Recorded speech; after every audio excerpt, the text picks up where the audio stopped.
Okay, 10 o'clock. Time to get this started. Officially part of the 500 Club. Time to start acting like it. That means we start on time.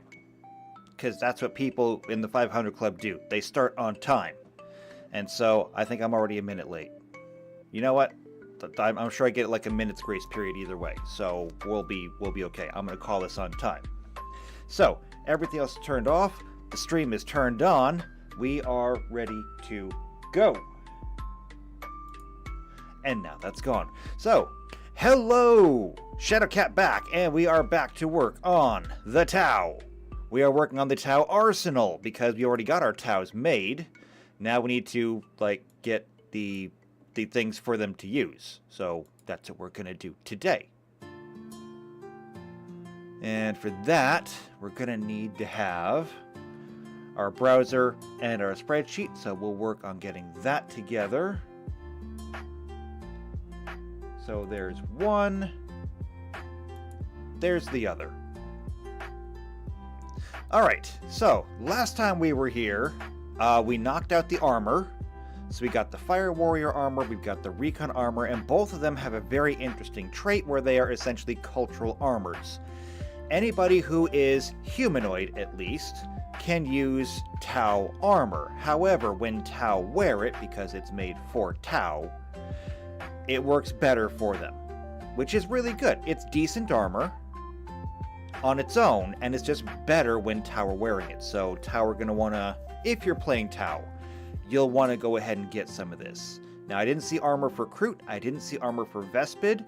Technically speaking, they can generally wear other armors. There are actually rules for wearing armor if you're an unusual species. I wonder if I can find that real quick. So if we come over here to Starjammer, yeah, don't show me this again, and we look at armor. See, reading armor tables, got it. Wearing armor, donning armor, armor size. Here we go. Adjusting armor. If you get secondhand armor that wasn't tailored for you, you can have it adjusted, which requires a successful engineering check of 10 plus 2 times the armor's level. Now, you got to remember your order of operations. That's not 10 plus 2 and then multiply that by the armor's level. That's 2 times the armor's level, then plus 10. Alternatively, you can spend 10% of the armor's purchase price to have it adjusted by a professional, typically an armorsmith or anybody with multiple ranks of engineering. So that's fine. What this means is that, yeah, let's see, a Ysoki can't effectively wear armor made for a human, and a Kasatha needs to adjust the armor that was made for a two-armed creature. If it's in doubt whether a creature can fit in the suit, the GM decides whether the armor needs to be adjusted. When you buy the armor new, the purchase price includes any adjustments. So yeah, it's my call whether the armor needs to adjustment. In general, I and most DMs don't really bother with this kind of thing. Mostly because at least when it comes to most armors, you're talking about things like straps and buckles and things like that. Now, this is spacesuits. However, whereas if you're playing fantasy, much of your armor is going to be straps and buckles and things like that, I have to imagine that in the future, we just have elastic. So it's probably fine. Now, where I would draw the line. It says a Ysoki cannot effectively wear armor made for a human, but if we look at Ysokis, let's see, Ysokis down here. These are the rat people. So, where's their description? Homeworld. Okay, here, physical description. Ranging from 3 to 4 feet tall, Ysoki resemble humanoid rats who walk upright, complete with fur, long incisors, constantly twitching nose, and partially prehensile tails that help them keep their balance and maneuver in zero gravity. Small, dexterous hands are perfect for working with delicate electronics, and their keen noses allow them to identify complex chemicals by smell. Okay, so that's Ysokis. They have tails. So obviously a Ysoki cannot wear human armor, besides the fact that most human armor would be way too big for them anyway. The same thing goes for Kasathas. They have 4 arms. And so obviously a Kasatha can't wear human armor, because there's not enough armholes. Or entire sleeves. Those are pretty big differences that you really can't overlook. But when we're talking about, like, if you're a Tau and you want to wear human armor, Tau and human, pretty compatible. And vice versa, which is why I say anybody can probably wear Tau armor, it just works better for Tau. So we did that, and it looks good. The other thing we did is we went into EMP weapons. And we figured out exactly what is it that EMPs are going to do to a target. Because there are no EMP ground weapons in Starfinder. There's ship weapons, but they're different. So what we determined was this. Number 1, which was the first thing that I was going to do overall, is EMP weapons are going to be absolutely harmless versus organics. Oh, I forgot to make this bigger. Hello, Blizz. Blizz is in the chat. Let me make that bigger so I can actually read it. There we go. And just kind of move these things over a little bit. There, much better. Alright, so EMPs, harmless versus organics. You get hit with an EMP, it's not going to bother you. Your equipment, on the other hand, yeah, it's a different story. Anything that is a construct, so we're talking about androids, robots, whatever it is. If it is an autonomous being that is made out of technology, it's a save versus death. So, yeah. That includes things like Castellan robots from the Mechanicus. I'm not sure about Necron. I didn't actually look that up. I'm not sure if EMP weapons would work against Necrons. Maybe. Not sure. Items. This is going to be your armor. It'll be your weapons. It'll be any tools that you have on you. If it gets hit with it, it has to make a save versus broken. If it's already broken, then it's just simply wrecked until it's fixed. And broken also applies to vehicles, so if somebody is on a ground vehicle and they're trying to get away, you shoot an EMP at it. First, the vehicle is broken. You hit it again, your vehicle no longer works. So now that we've got that, we need to work on the actual weapons themselves. And since these weapons really do not do any damage, we're not going to they're not going to have a damage thing to do. It's really just the secondary effect that we had to worry about, and they're going to have increasing saves. So let's go ahead and get started. So first things first, Tau have 2 weapons, an EMP blaster and an EMP grenade. And the blaster, I don't know if we ever found out what that was. But let's just go ahead and get started. So, EMP blaster. And then we're going to need to have... Here we go. The appropriate categories. There we go. Alright. As far as levels go, I'm going to go ahead and borrow from here. Because I think this works out well. And I want the EMP weapons to be available at the beginning. Well, then again, do I? Maybe I don't. Because depending on the circumstances you're in, that could be really overpowered. Maybe not. Maybe I should increase the level on these by 2. So 3, let's see, plus 2 is going to be 8, plus 2 will be 12, plus 2 will be 18.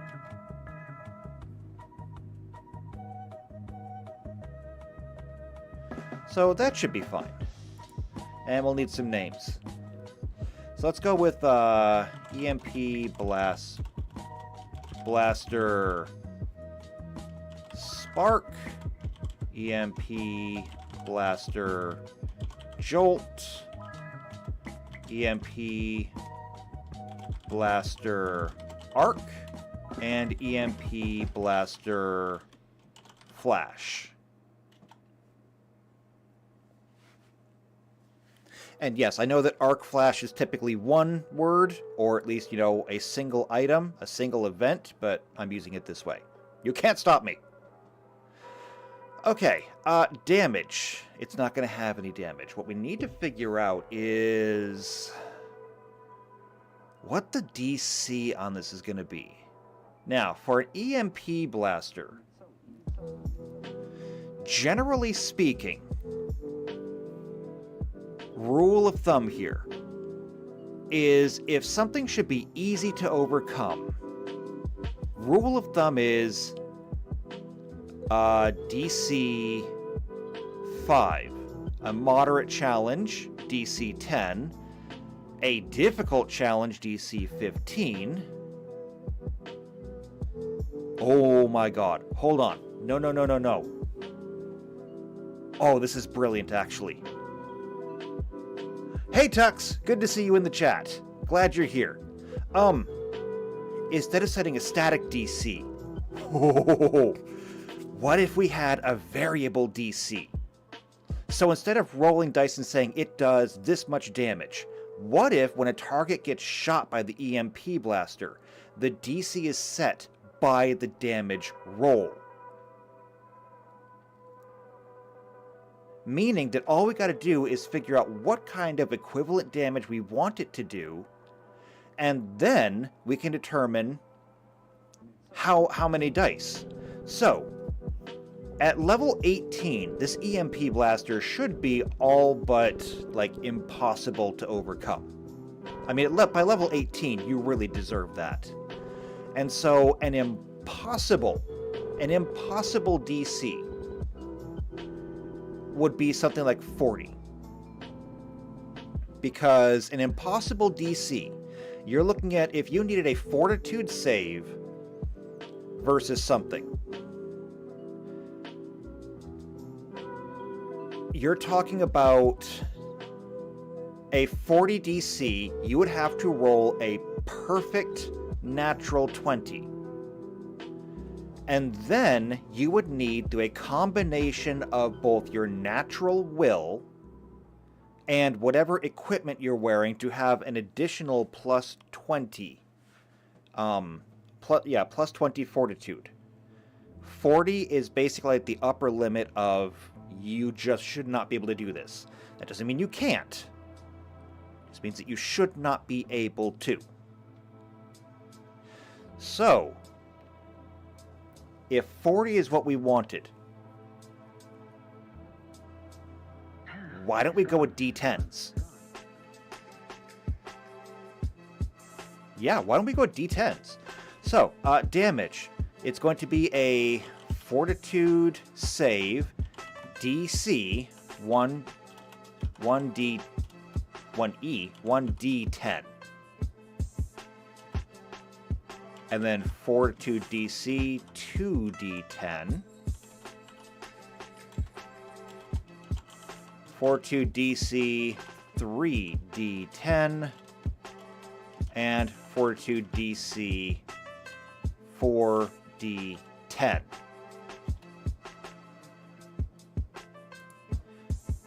So for the EMP blaster, at level 3, we're looking at a DC of roughly 5-ish, because we're going to go with the mid-range of just, half of it, so that's 5. And that's fine. A 5 is really easy to overcome. I mean, since you roll a d20 for your fortitude save in the first place, you have a 75% chance of rolling higher than the 5 in the first place before you even add your fortitude save. And since this will carry on all the way up until level 7, where you could potentially have upwards of, if you're a more martial class, a 7 bonus in your fortitude before adding in your constitution, which if your constitution is high, at level 7, you could potentially have a plus 11 on your fortitude before adding in any other gear or feats. Meaning that this tier 3 EMP blaster is kind of a tickle. However, it could also roll all the way up to a 10. At level 8, well, suddenly, at level 8, somebody who is really martial could have a potential of a plus 12 in their fortitude. And this thing could go all the way up to 20. So, yeah, you still have to roll better than half if you want to survive the level 8 EMP blaster. But when we start getting up to like the level 18, yeah, whatever you hit is probably gonna fry. Although I have to say probably because I mean, you could roll 4 ones. In which case it's just not going to do anything. Range. Do we have any other information on these? So, scrolling down. I don't think we did, actually. I think we couldn't even get a picture of one.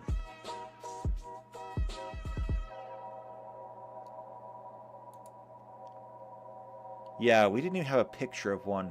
I was going to look for that. Let me jump over to my other browser here and see if I can't find a picture. Tau EMP Blaster.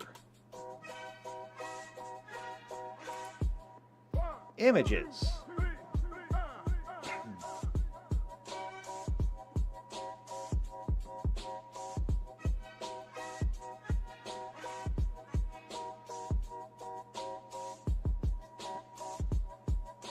Well, I mean, that's not what I expected. Let's drag this over. We'll take a look at it. Alright, so these EMP blasters, these all look very similar. I'm not sure. I'm going to assume that this is it, because that looks like one, that looks like one. So wait, is this like a vehicle weapon then? Wait, hold on. That says Fusion Blaster right there. 2 barrels and the thing coming down. That's this. So, that is not an EMP blaster.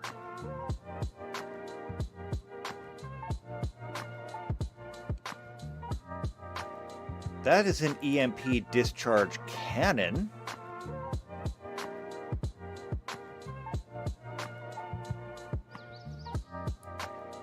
I'm not sure which one of these is the actual EMP blaster. There's a pulse blaster.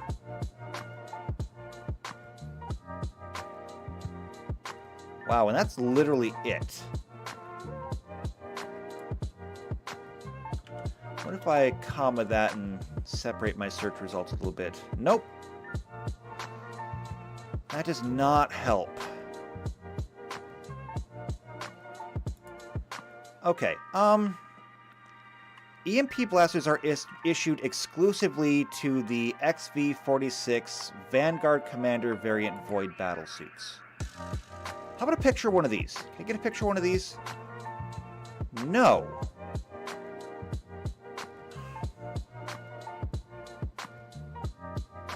Alright, what if I just search for this then?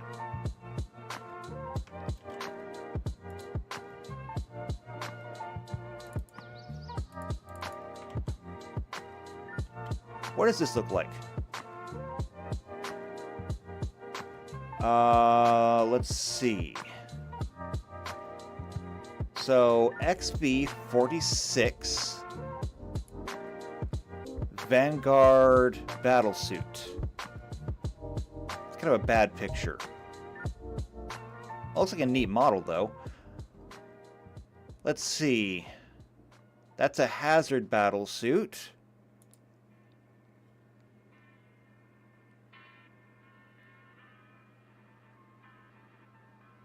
There's like no information on this at all. I feel like I'm going to have to house rule all of this.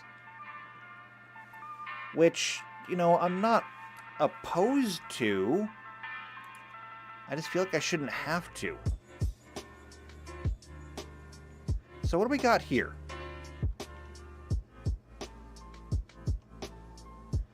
That is a Tau Fire Warrior. So... Wait, is maybe this the battlesuit that they're talking about? I'm not even sure. What if I, broaden my search?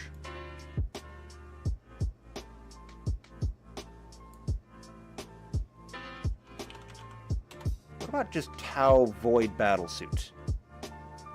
What is this?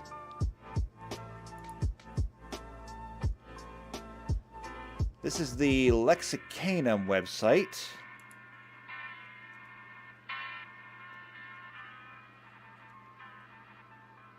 Okay. So, combat armor, that's a fire warrior right there.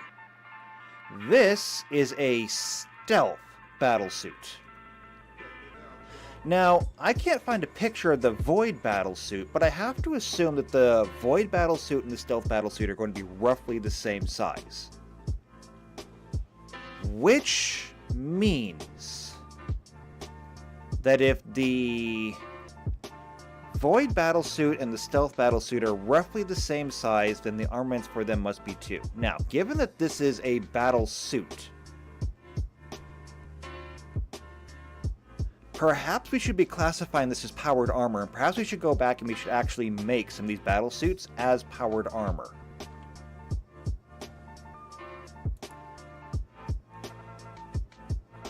Also forgot to move that up.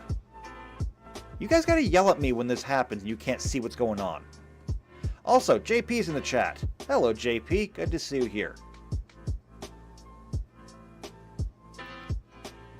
Where's my mouse? There's my mouse. I don't think I really added battlesuits in here, did I? We got armor. I got battlesuits down here in vehicles. However, that might be powered armor.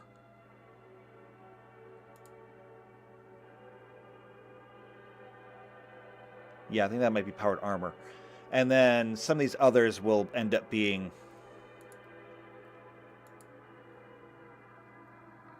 Yeah, some of these others will end up being the vehicles. Like, the little ones, these are all called battle suits. But some of these are obviously not just powered armor. Especially once you get up to, what is this? That's a Riptide. There is absolutely no way that is a suit. See, I actually asked this question in another server where we were talking about mechs, and I asked the question of, and feel free to comment in the chat what you think about this. At what point does something become a mech? At what point does something become a mech? Because it's very... I don't think there's a whole lot of argument that mechs are vehicles. They are walking vehicles, but they are vehicles, which is very obvious. My argument was that something ceases to be either an exoskeleton, a power skeleton, or just powered armor when it's no longer your arm directly controlling the limb. So, for example, if you're wearing power armor, like, you know, the Astartes do, nobody would argue that a Space Marine is a mech. It's powered armor. They put it on like armor, they wear it like armor, and it moves like armor. which I believe is the same case for things like these void battle suits. I mean, you climb into it, you put your legs down into the legs, you put your arms into the arms, somebody else probably has to close you up, or you press a button to close yourself in, and you just walk. Whereas I think in a mech, you have to actually sit inside of it and you control everything by remote. And JP says a mech is when you enter a cockpit. I agree with that. But then I brought up some very interesting cases. Like, hold on, let me grab this. Where was this at? I'm going to go to anime here.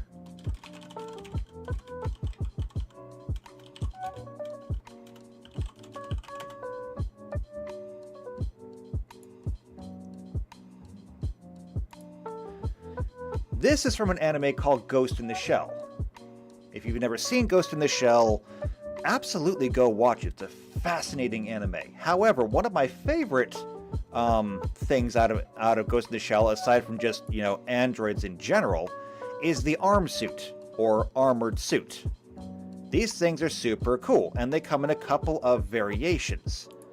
This is one of them, and probably can't see it very well just because of the way this is set up. Yeah. Let me drag this down a little bit. There we go. So this is one variant of an armed suit. Now, I don't think anyone is going to argue whether or not this thing is a mech or not, but it's possible. And it's possible because,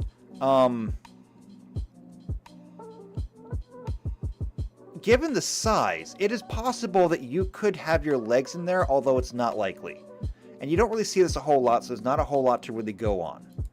But a really, really interesting variation is the MSDF Type 303. This is an arm suit. And I know it's kind of a small picture, but these are, of course, its legs. These are the mech's arms. And those are the pilot's arms. What this thing does is there's a puppet system in place. So when the pilot uses their arms, then the mech does the same thing. If you watch the movie Avatar, you actually saw the same thing with their mechs. I forget what they're called. But they mirror what you do with your hands and arms. You wear special gloves or special harnesses or whatever, so when you grasp, it grasps. When you move your arm, it moves its arm. Is this a mech? Or is this powered armor? Because I honestly cannot classify it. Because you are not sitting in a cockpit. You literally climb inside this thing and wear it like a suit. At the same time, however, there is no way that the pilot's legs are going down through all of that. I mean, your legs just aren't long enough. Your legs might be going down into the thighs, but even then, I'm not sure. So, what is it? Because I think we have to answer that question before we can start answering questions about things like this crisis battle suit. Is this crisis battle suit a mech? Or is it powered armor? I think it's powered armor, or it's a mech. I think. Just because these joints here are mechanical, obviously the legs are not going all the way through there. At the same time, I don't know. JP says if it uses your limbs' motions to move, it's powered armor. Okay, that's fair. But at the same time, this thing, those arms are not powered armor.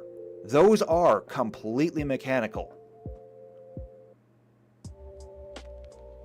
That's why these definitions, I think, are kinda interesting, kinda necessary, and really kinda blurry sometimes. Because I'm not sure. Now, in terms of like this crisis battle suit, I think it would be cramped, but I think you absolutely could put a cockpit in there. I don't think there's a lot of room in there, but I think it could be done. The larger crisis battle suit, a little bit better. The broadside battle suit, there's absolutely a cockpit in there. There's no question. And the same thing is true for, you know, the big one here. There's absolutely cockpit in there.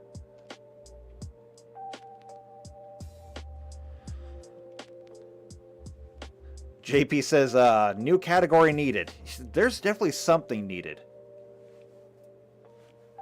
So I'm not sure.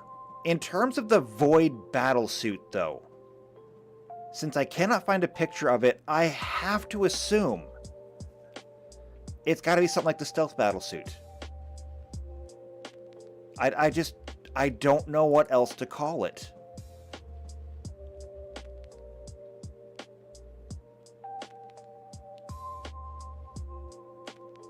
And this is the only picture that I can find of it. And like I said, it's not a very good picture.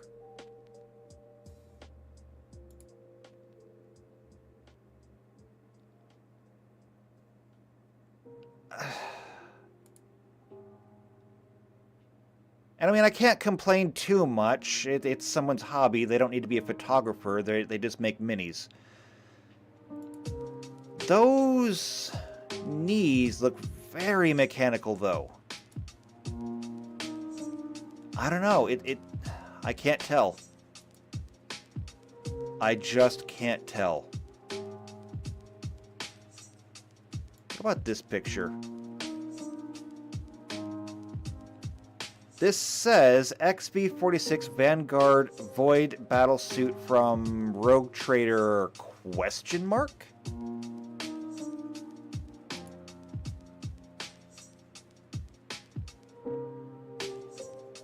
I don't know.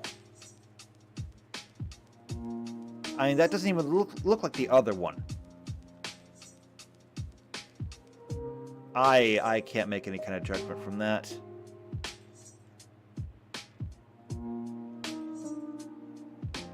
That's a crisis battle suit.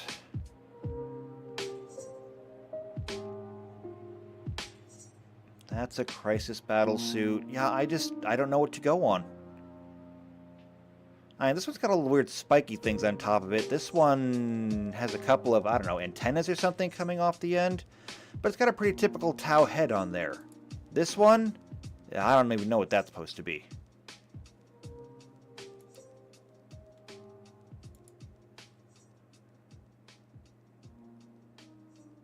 So it says these battle suits employ many of the same basic technologies as standard XV-46. Maybe that's what I should be looking for. Maybe the Void is the variant.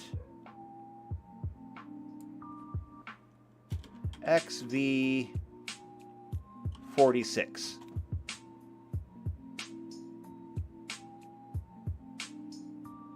So there's that same picture again. I don't know what that is.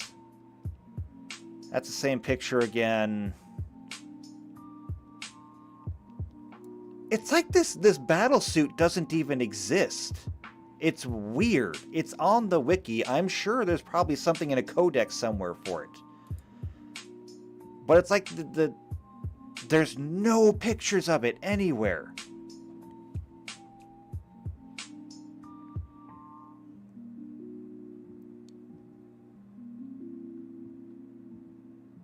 I don't know. I'm at a loss.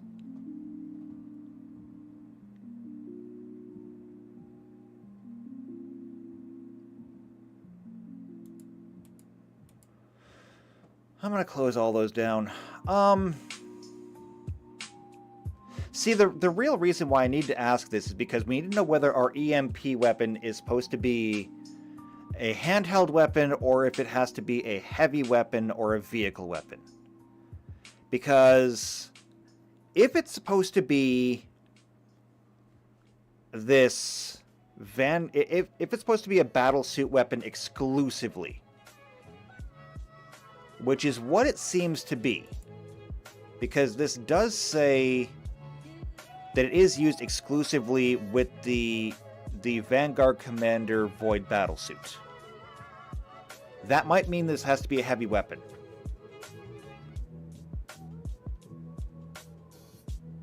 And if it is an actual mech, then it's got to be a vehicle weapon.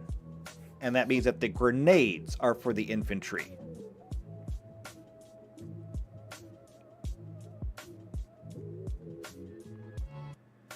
I wish I had information on this. I don't know.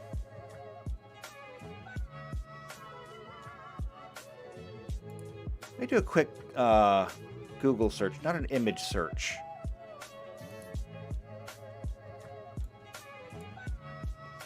Let's see, XV46 battle suit.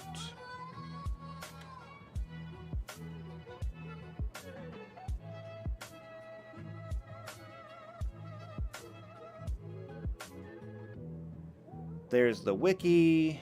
Oh, that's going to help.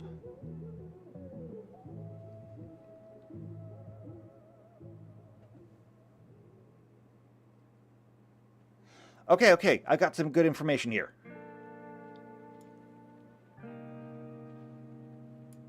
Okay, here we go. Newly developed Tau battlesuit designed by the Earth-cast mechanics of the Tau Empire for needs specialized. They're doing Space Hulks.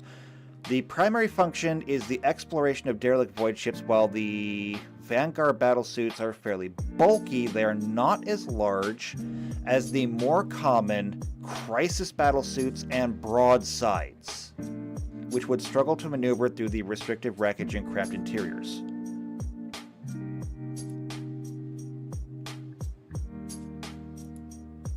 So it's not as big as a Crisis battlesuit, which is...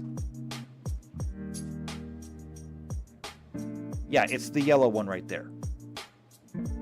So that puts it smaller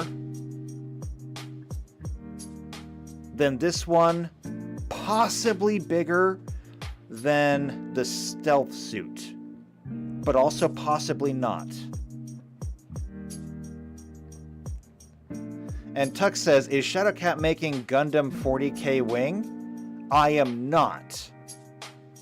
However, if you want to do Gundam, all you have to do is leave it as a suggestion. Like, put it down in the comments below afterwards, or put it on the Discord server. If you're that into Gundam Wing, I'm sure that I can make an anime-style, an anime-styled module. It'd probably be a really interesting challenge, given a lot of the physics in anime. Alright. Knowing that it is smaller than a Crisis battlesuit, I am going to call this powered armor. I'm going to call this powered armor. Which means... that means that this EMP blaster is going to be a heavy weapon. Okay? Being that it's going to be a heavy weapon, it will be unwieldy, so it will take an entire turn to fire. However, I believe that can be mitigated if you wear power armor. Not sure. Maybe. And now that we know that we're looking at a heavy weapon, let's go ahead and look at heavy weapons for range. And that'll help us determine the range for this. Heavy weapons. Okay. Heavy weapons are difficult to hold steady and aim, and thus they require a minimum strength score to be used to their full potential. Heavy weapons must be held and operated with two hands. They require a battery or ammunition of the proper size to function. Minimum strength is 12 for 1st through 10th level heavy weapons. 14 for 11th level, and higher weapons. A character using a heavy weapon without the appropriate strength score takes a -2 penalty to attack rolls with that weapon. Now, here we go. We've got cryo, we've got flame, we've got laser, plasma, projectile, shock. I'm going to borrow from shock. And I want to borrow from the cannons, actually. Because the cannons already come with, or no, wait, hold on.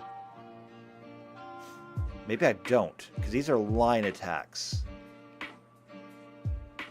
The EMPs are going to be single targets, so maybe we go with the casters. The casters are 40 feet, 40 feet, 40 feet, and 40 feet. So I think we're going to go ahead and go with 40 feet on this one.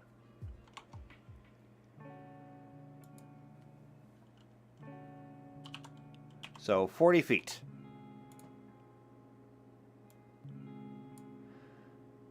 No, not 41 feet. That is not what I told you to do.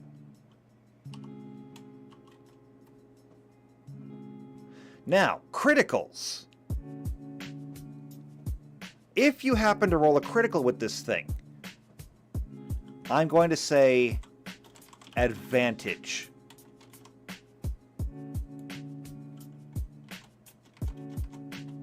So, if you roll a critical on this thing, and you're using what was this? Yeah, this was a Jolt EMP blaster. It's already a Fortitude DC 2d10, so roll 2d10 twice, take the better roll, and that's what they then have to roll against. I think that's fair. Now, capacity. 40 charges, 40 charges. That one goes up to 100 charges. So it's 40, 40, then 100, 100. However, this is 40 at 2 charges per use. Oh, hold on. I forgot to fix OBS, actually. My bad. There we go.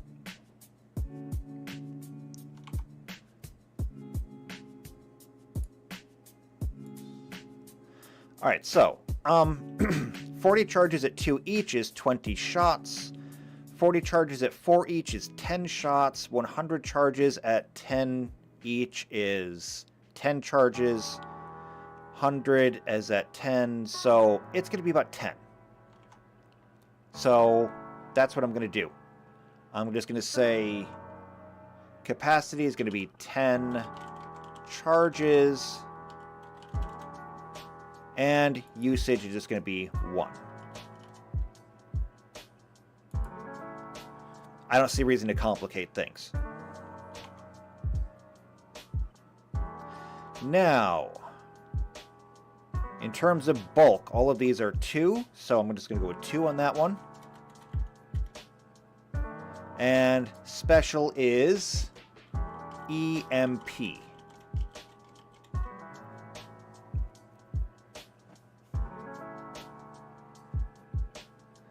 So there we go.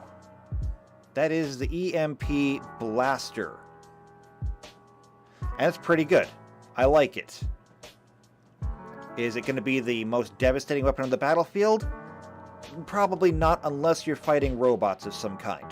However, if you are fighting a whole bunch of robots, whoever has the EMP blaster is going to be the absolute star of the team. At least in that fight.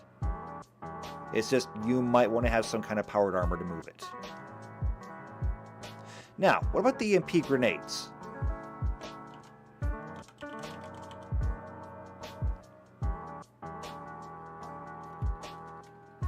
Because we have grenades. Cryo grenades, decoupler grenades, flash grenades, frag grenades, incendiary grenades, pheromone grenades, screamer grenades, shock grenades. smoke grenades, and sticky bombs. Everybody loves sticky bombs. However, no EMPs. Now, all of these have a range of 20 feet, which I'm good with. So we're going to go ahead and I'm going to put a boxer on this. And then I'm going to put a boxer on this, just to keep everything separate. Got to keep them separated. And then we will talk about EMP grenades. These are, of course, grenades.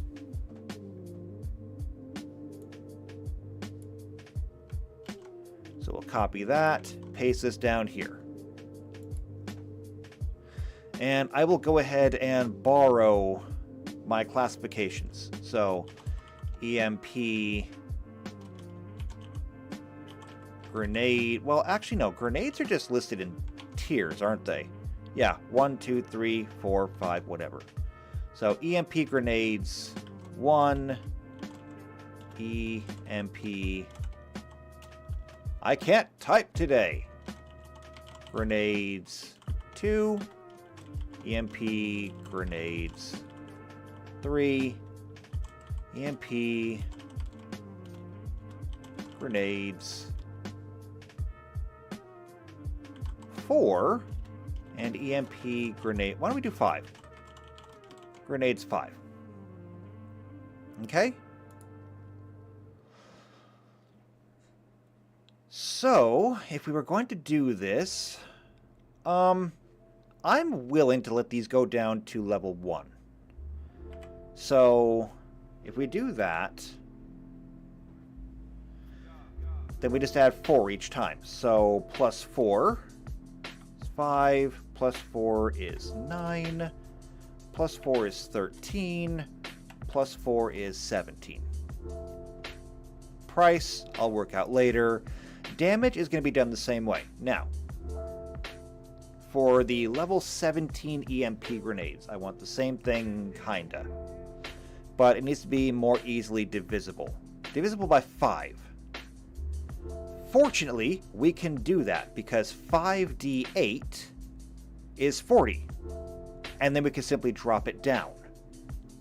So, for level 1, this will be Fortitude, DC 1d8, which means that, you know, tier 1 grenades probably pretty useless, not gonna lie.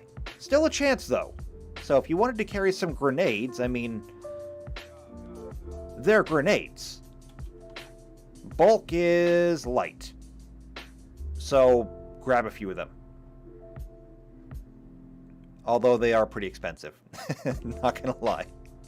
Well, okay, the crowd grenades are. What about frag grenades? Fragmentation grenades are like 35 credits apiece, so you could actually pick up a bunch of those.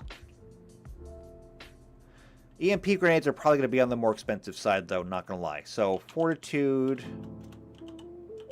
DC, 2d8, Fortitude, DC, 3d8, Fortitude, DC, 4d8, and Fortitude, DC, 5d8.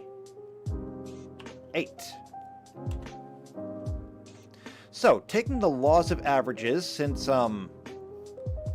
we always tend to roll into the middle, that means that the average would be 4 or 5. We'll call it 4. Average of 8. Average of 12. Average of 16. Average of 20. And keep in mind that those are averages, so half of the time you would probably be rolling higher. Range is going to be 20 feet.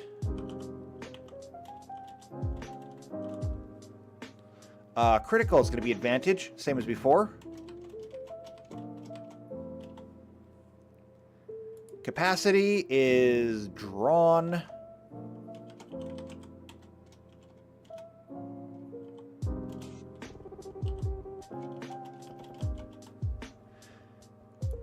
Usage is... well, there really is no usage on this one. So, bulk is light. And special, of course, is EMP.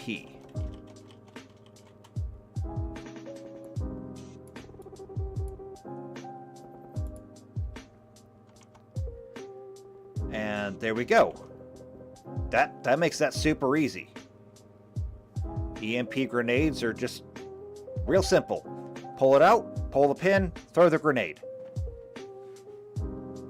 And if whatever it is fails its fortitude save, then congratulations, you probably broke it.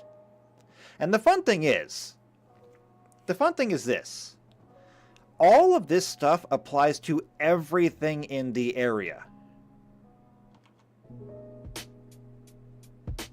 Oh, and these actually probably should explode.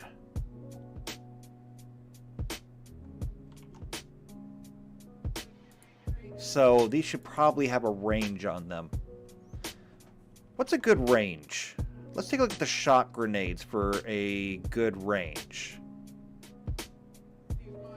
Shock grenades, 15, 15, 15, 15, 15 it is.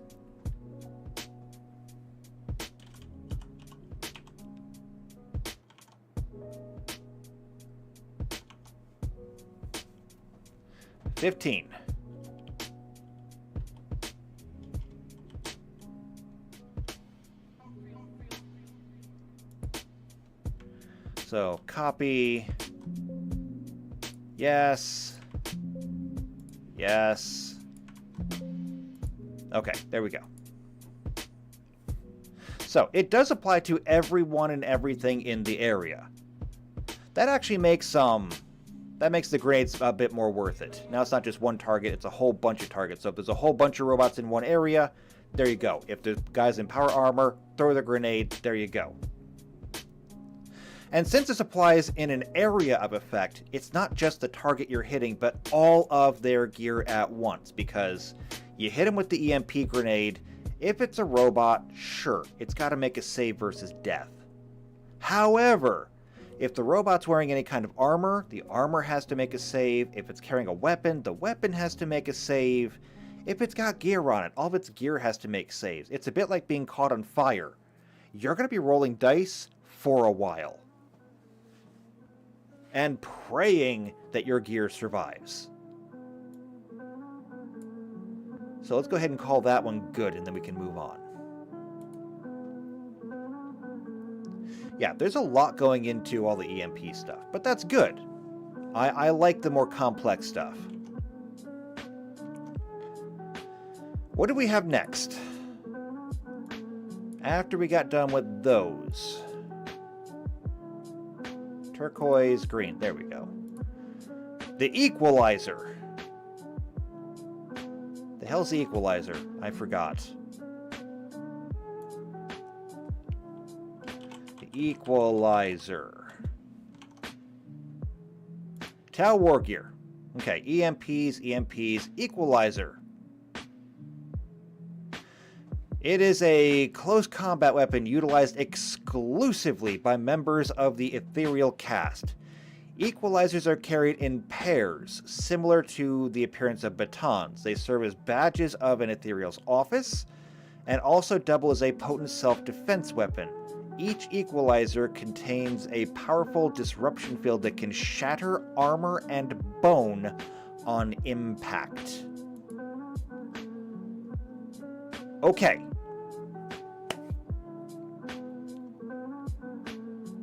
So, what do we know just by looking at it? It is, since they're carried in pairs, a one-handed weapon. It carries a powerful disruption field that can shatter armor and bone, which means that it does bludgeoning damage. And the disruption shield or field seems to make it very good at doing that. Alright, so this is going to be our first melee weapon, I think. No, we've done melee weapons before. Alright. Now, Equalizers are tools of authority, which means these are going to be really high level. So we're going to do 4 tiers of them, but we're going to start at level 20. And then we'll go 15, 10, and 5.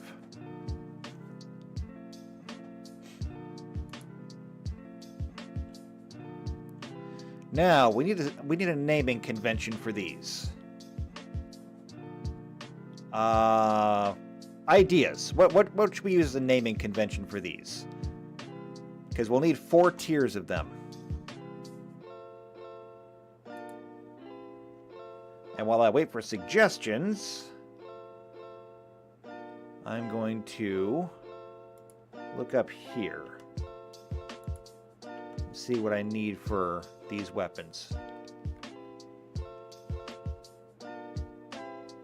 So, basic melee weapons, two-handed weapons, advanced melee weapons. This will definitely fall under advanced.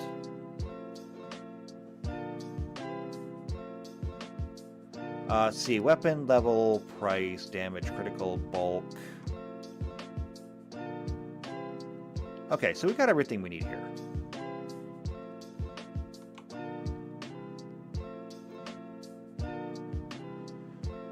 So we need something that's going to do, or compared to something that's going to do bludgeoning damage. Like these hammers. These are good.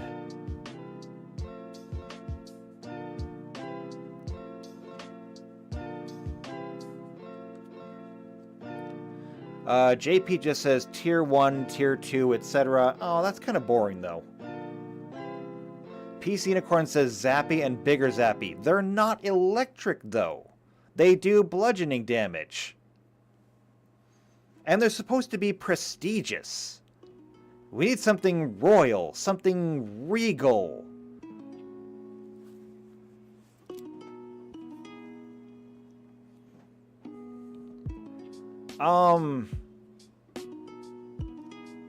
I know. Let's do this. Let's go with the Equalizer Ambassador, the Equalizer Consular,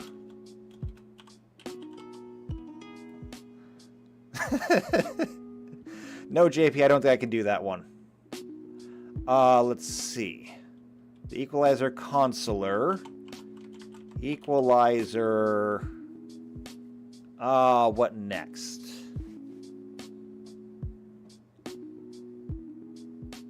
We'll be next after Consular. Let's go with Regent. JP says Equalizer, Intimidator, and Executioner, but they're all the Equalizer. That's the problem. I can't do that. And Equalizer Minister. There we go. The Ambassador, Consular, Regent, and Minister. Now, damage. 4 damage.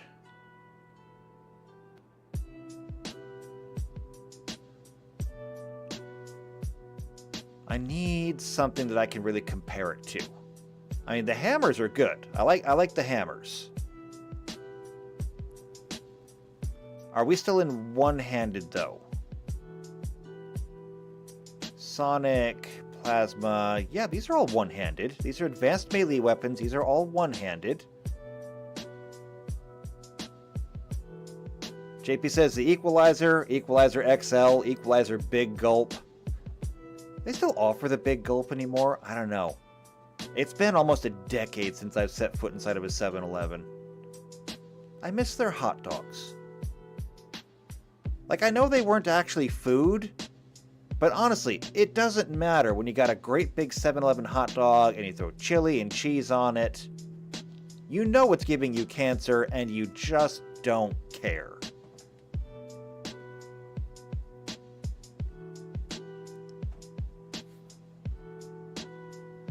Pain sticks a la the Mother Confessor. Ooh, Confessor would have been good. I don't have Confessor in there, though. We can save that for another thing. Alright, so yeah, all the hammers here are one-handed, so I think we can use these. So there's a Gravity Well hammer at tier 19. That does 15d6. 15d6, what is that? 5 sixes is 30, 10 sixes is 60, so that'd be 90 damage cap.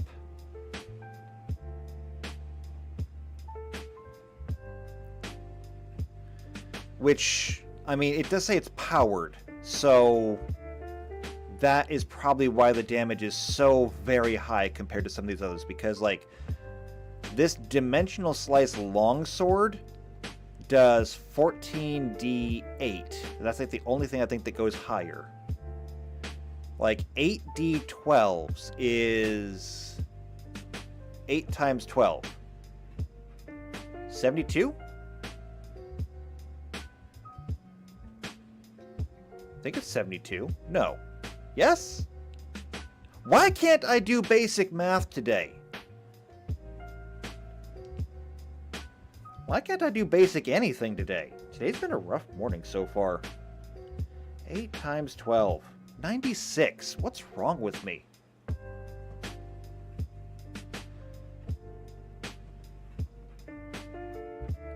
Okay, so that means that the Gravity Hammer does 90 damage. The Star Knife does 96. The Longsword...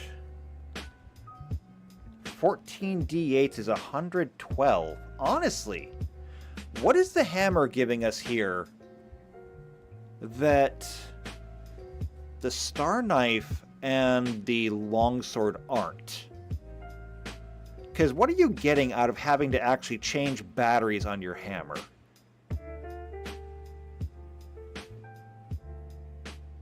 Because by my account, not much. A melee weapon with an internal battery that must be charged to function. Yeah,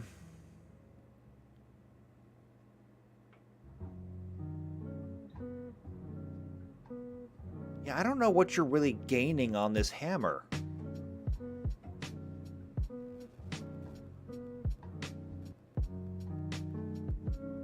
The Meteoric Hammer does 11d6, that's 66 damage, and that doesn't require a battery at all.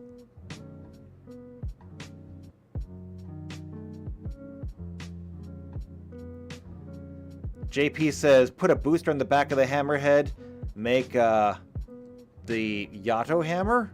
Jato Hammer? I'm not sure how you pronounce that. I'm just going to say Jet Hammer, because that's what I would think you put a booster on the back of it.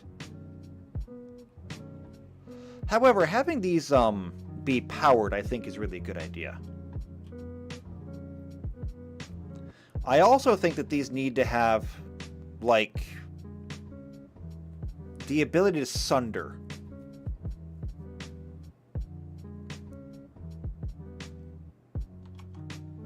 I think these need to be, like, sundering weapons. Because that would make sense for an ethereal. Just be able to break someone's weapon.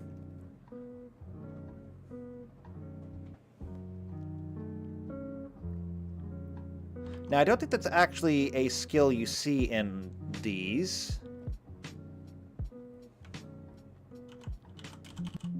Yeah, there's no weapon in here that sunders, so that'll be unique for this one. So I think I'm going to borrow from the hammer, and I'm going to say... Why don't we make it a cap of 80 damage at the top, and we'll increment by 20s. So if it's 80 damage at the top, let's call that 8d10 bludgeoning. We'll start at 2d10. And then we'll go up to 4d10, and then 6d10. The range doesn't matter. The range is there is no range. It's a melee weapon.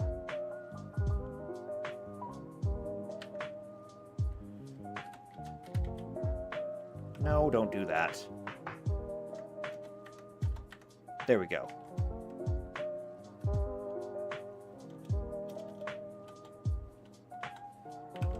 Now, critical. I know. Okay. On critical.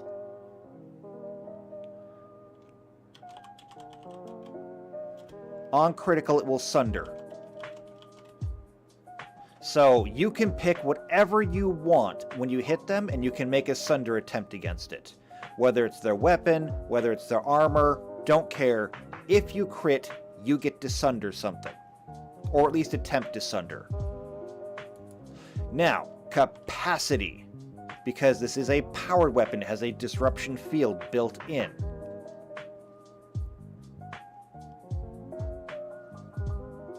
Let's see, I'm going to borrow from the Star Knife here. And the Star Knives look like they all have a capacity of roughly 20? Oh wait, no, here we go. Here's another hammer that is powered. Is there two hammers? There's like an analog and a powered hammer. I still don't see the benefit. So this hammer is tier 10 and it does 4d6, so maxes out at 24 damage. Where's the next closest hammer?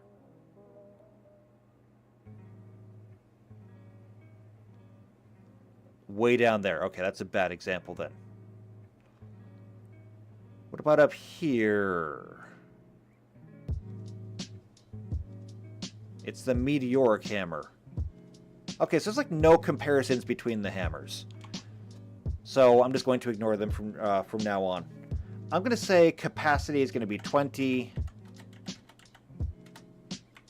And then usage is just going to be 1. Bulk. These are going to be light.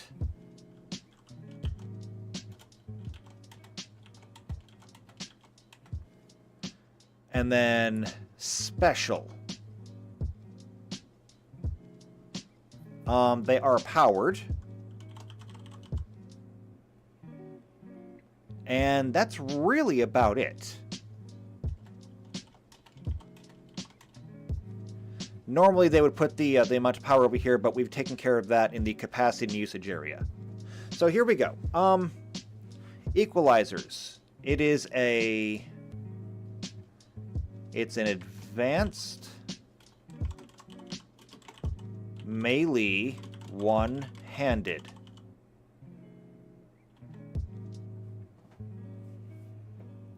So you can absolutely wield these in pairs, which really means they'd be pretty terrifying.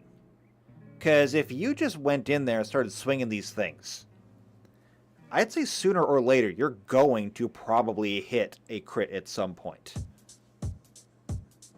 And it's only a 5% chance to hit a crit normally, but I mean, if you can start sundering things, then go for it. Equalizers. Bad news for anybody.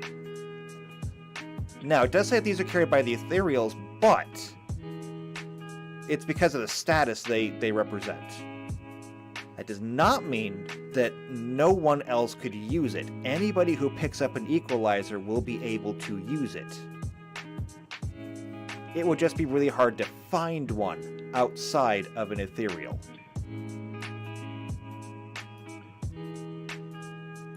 It also means you probably won't be able to buy them anywhere. You will have to go and find an Ethereal and take it from them. Or find where they're made and steal one for yourself.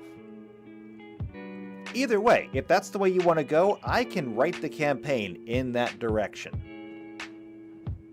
Which, by the way, is also probably a really good time to remind people that if you want to join the games, you have to be on the Discord server. you have to go to the behind the screen channel and you have to let me know when you can join.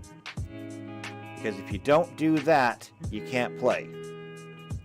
Because all the voices will be handled through Discord. So go do that if you want to play with us. I'm still waiting on one more person before I can start trying to align things, because I got 3 people right now. Timetables seem to line up pretty well. I just need one more.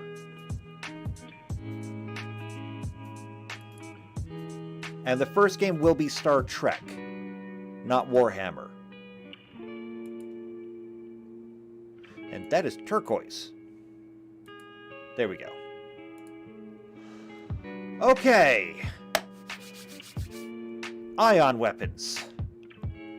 All of the ion weapons. Hold on, I need a drink before we get started on this one.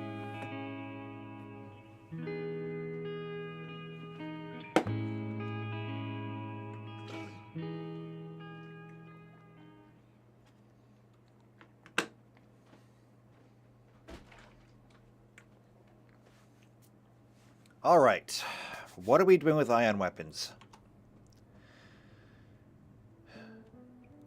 Is Blizz going to play with us? I believe Blizz is on the list. Hold on, let me double check the list. Notes, tabletop player roster. Yes, Blizz is on the list. Tux is on the list. JP, are you on the list? I don't have you on my list. However, you are in the behind the screen, so I can add you to the list. Oh, wait. The reason why you're not on the list is you didn't really give me a great window. You just said available evenings, nights, and weekends. So that's like constant availability. However, I can put you down for that, actually. JP, and then just green across the board.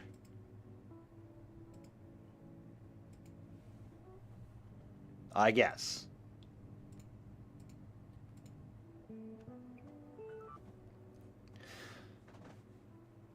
I mean, it's going to take a little bit of working to get everything figured out. I'm sure that there's going to be struggles trying to get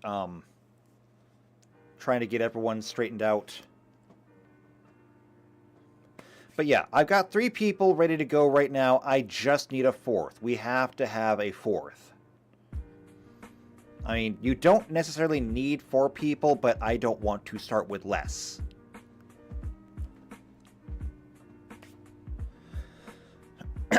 Alright, back to this. So that's the equalizer. Now, Flamer is just a flamethrower. Now, it is a vehicle-mounted flamethrower. This says it goes in the Crisis battle suits, but it is still just... it's a flamethrower. If I need to make a larger vehicle-mounted flamethrower, I can do that. It's not a really big conversion.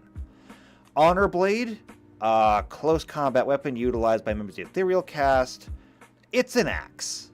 I mean, I look at the picture of it, it's an axe. The only thing that I cannot tell is whether it is two-handed or one-handed. This, however, says halberd, which means two-handed. So it's a two-handed axe.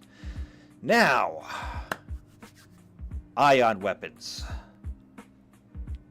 Alright, there's going to be a lot to unpack here.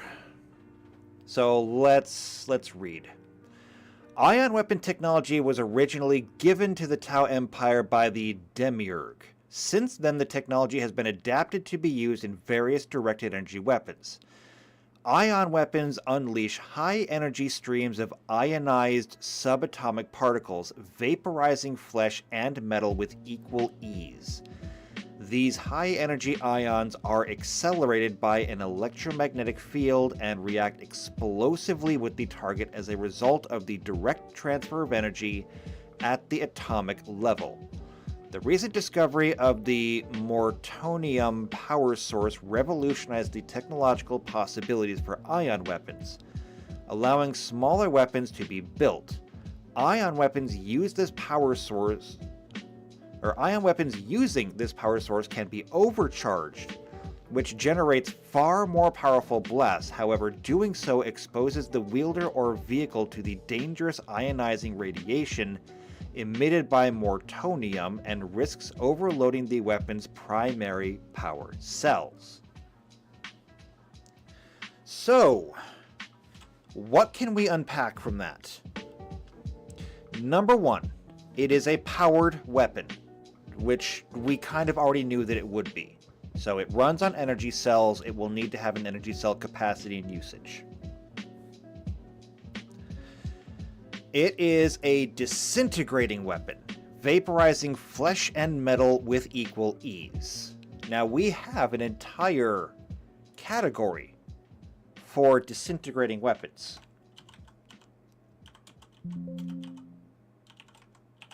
Disintegrator weapons, okay. These powerful weapons are more formally referred to as high-energy proton decouplers. They produce streams of energized fields that corrode and break down matter, much in the way subatomic acid would.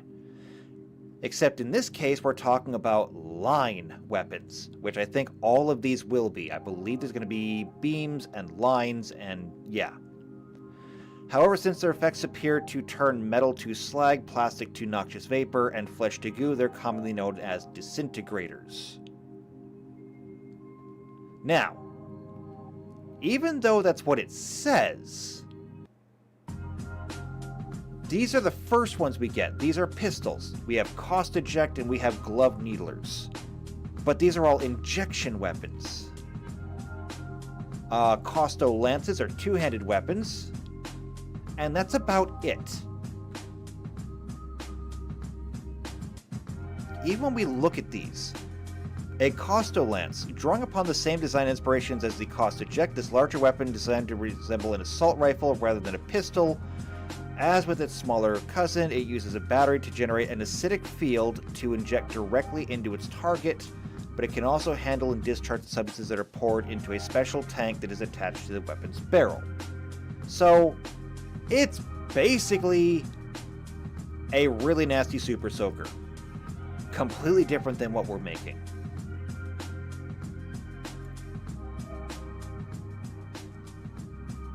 So we're going to be designing this basically from scratch.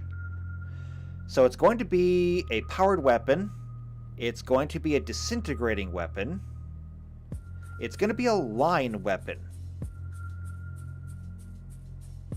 which means that the power is probably going to be a little bit lower, especially since this is primarily kind of a damage over time weapon, I believe. The longer you can hold the beam on target, the more damage it would do, but glancing blows would be just that. They would just be glancing. A quick flash by the ion weapon, you might not even notice, like if they just like swept quickly across you, like swinging a flashlight through a room. You might not even notice, I don't know. However, it can be overcharged, so we will need to write in rules for overcharging. And what the overcharging does, I'm not sure. I see a couple of ways that we could take this overcharging. The first way that I would really like to do this is I would like to say that on crit, this thing will do extra damage. So if it does 1d10 damage, on crit, it might do an extra 1d10 damage. For overcharging, I think I would like to double the critical range. However, I think that I would like to increase the critical range in both directions to make it a 19 to 20 crit as well as a 1 to 2 crit. And so on critical hit, you get to do the extra damage. On a critical failure, well, you risk overloading the weapon's primary power cells.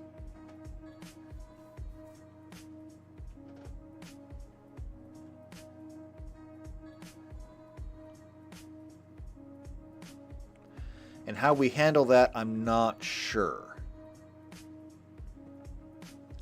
But I think that's going to be the basis for what we're going to do. So why don't we go ahead and write this down? Much like we did with the EMP weapons up there. So ion weapons. So these are going to be disintegrating. We know that much. They will be powered. And they overcharge. So double crit success and crit failure range.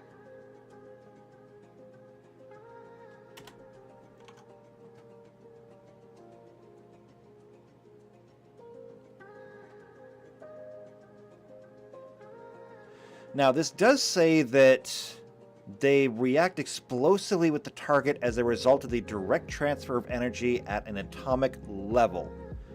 I don't know if I want to even bother with that.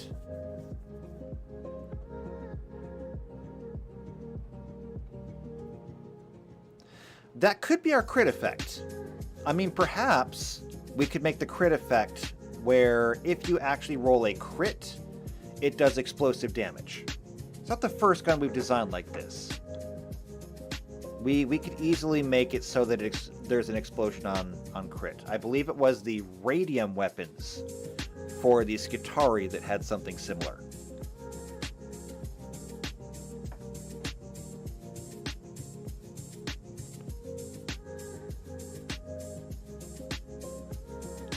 Alright, I think I like that. Now, what do we got here? The Cyclic Ion Blaster is our experimental Tau battlesuit weapons.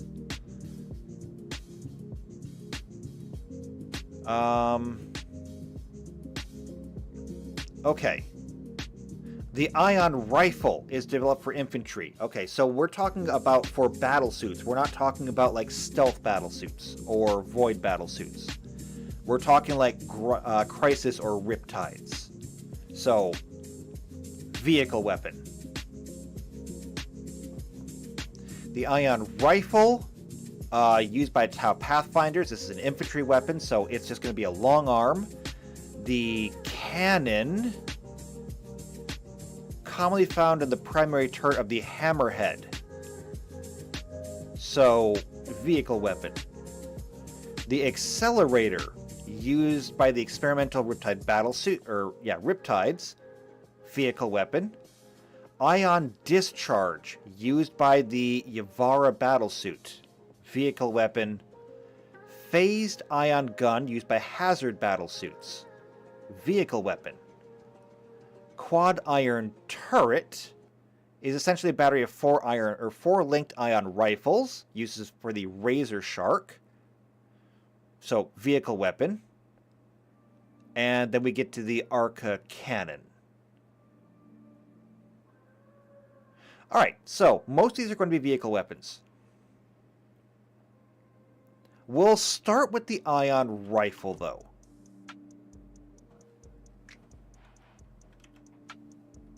So, Ion Rifle. This is going to be a long arm.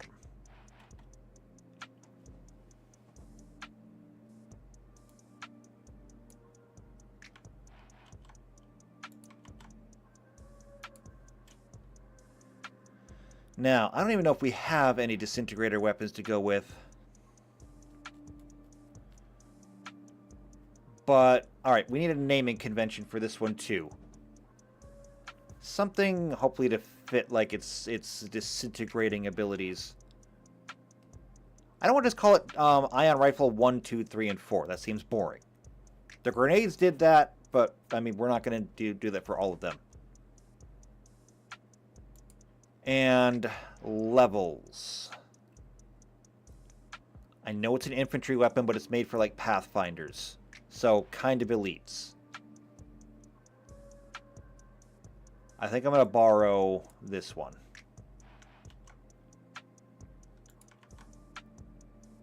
There we go.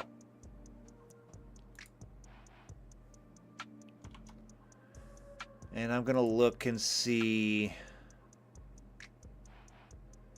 Well, here we go. I mean...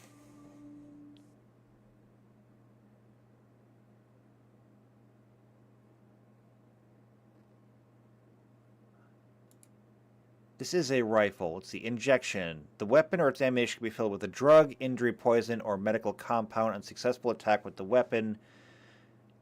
Either the first attack if it's a melee weapon, or an attack with the relevant piece of ammunition if it's ranged, the weapon automatically injects the target with a substance. This is not going to be an injection weapon. It's going to be a disintegration weapon.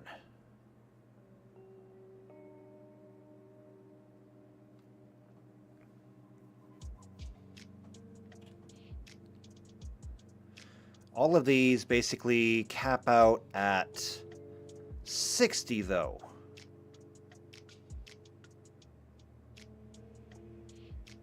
And so 60 is actually divisible by 4. However, it's divisible by 15s. So we'll see what we can do. Or wait, no. 12d6, that's 72.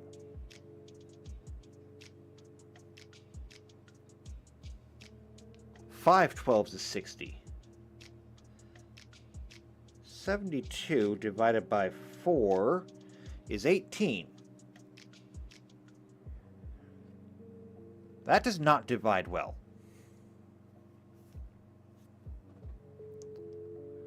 So, I can either go up or down. I think I'm going to go down a little because we don't go all the way up to level 20. So if we go down to 64, 64 is 8 eighths. And that's really easy to sort. I'm going to go with 8d8, and we can go all the way down from there. So 2d8, 4d8, 6d8. And this is not... I'm not going to classify this. I don't think I'm going to classify it as damage. Because it's not electrical, it's not fire, it's not anything. It's just straight damage. So we've got acid, cold, electric, fire, sonic, bludgeoning, piercing, slashing. Nope, I'm not going to do it. This is essentially nuclear damage. And so I'm not going to offer any resistances here. It is just straight damage.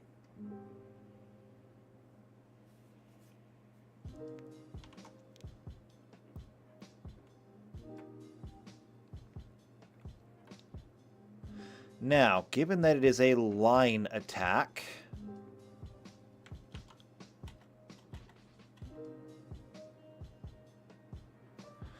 the range on these is about 60 feet. What I think we're going to do is I'm going to have it, or give it an increasing range. So we'll start off at 20 feet. And they'll go up to 40 feet, 60 feet,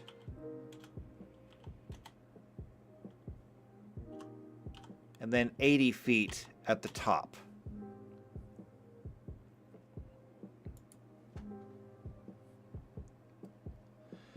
And on crit, I think we'll do half of the damage as a radius burst. So we'll do 1d8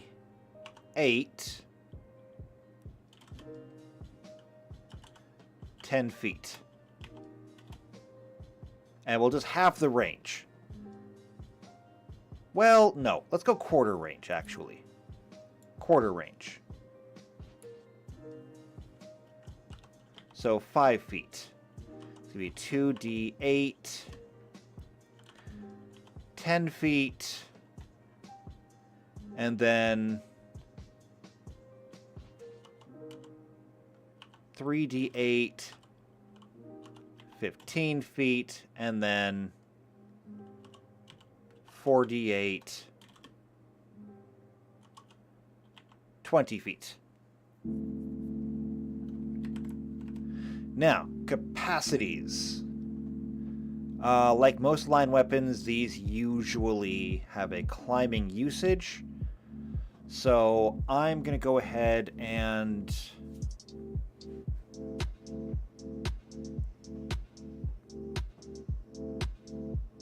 How do I want to do this?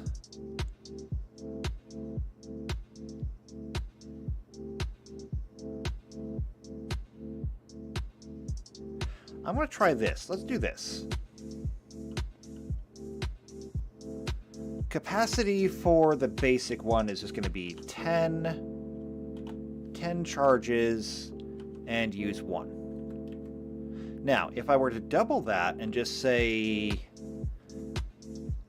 10 charges, uses 2, then it would basically just be the same thing.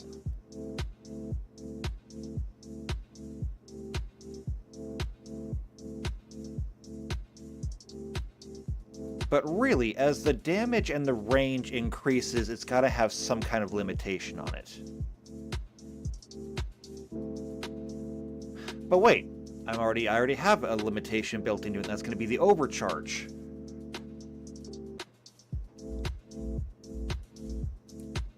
Which is something I forgot to add in here.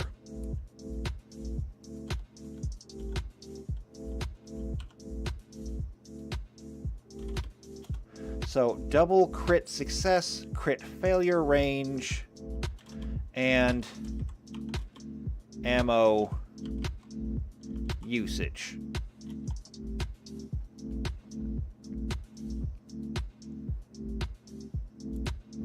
So, what we're going to do is, instead of upping the usage, what we're going to do is I'm going to call this 2. And the reason I'm going to do this is because the capacity is going to go up, but the usage will not. So we're going to start off with a capacity of 10 charges. Then we're going to go up to 20 charges.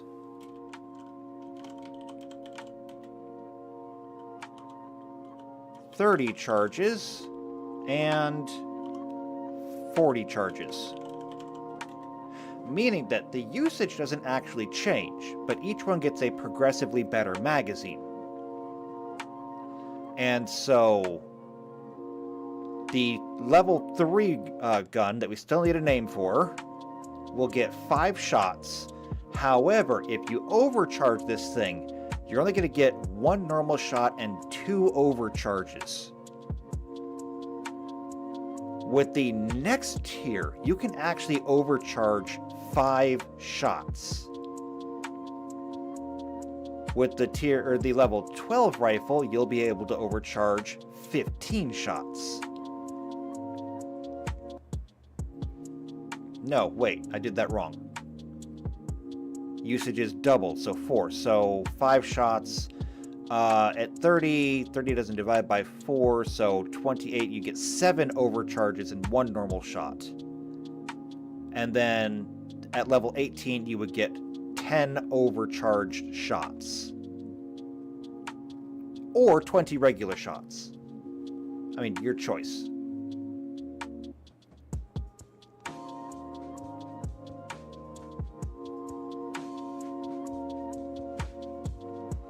Alright.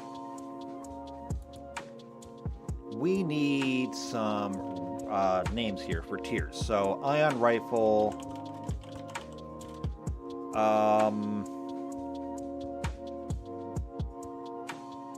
What are we going to call these?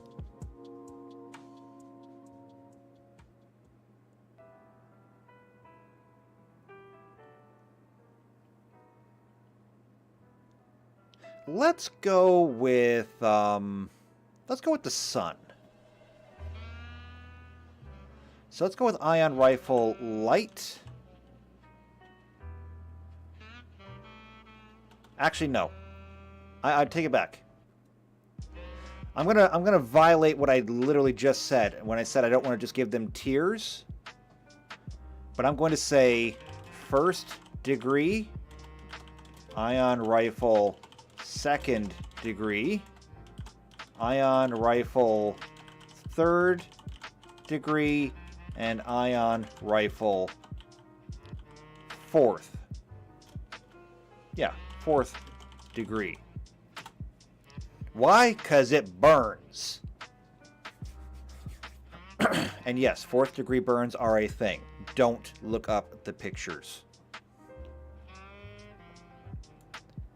It is a rifle, so it'll be 1 bulk. And it is an ion weapon.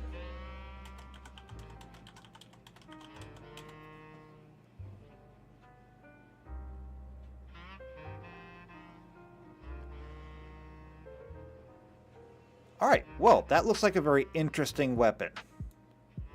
Not sure if I would use it. I don't really have any strong feelings towards it. It's okay. I would use it if I had to, but I don't think it would ever be my go-to weapon.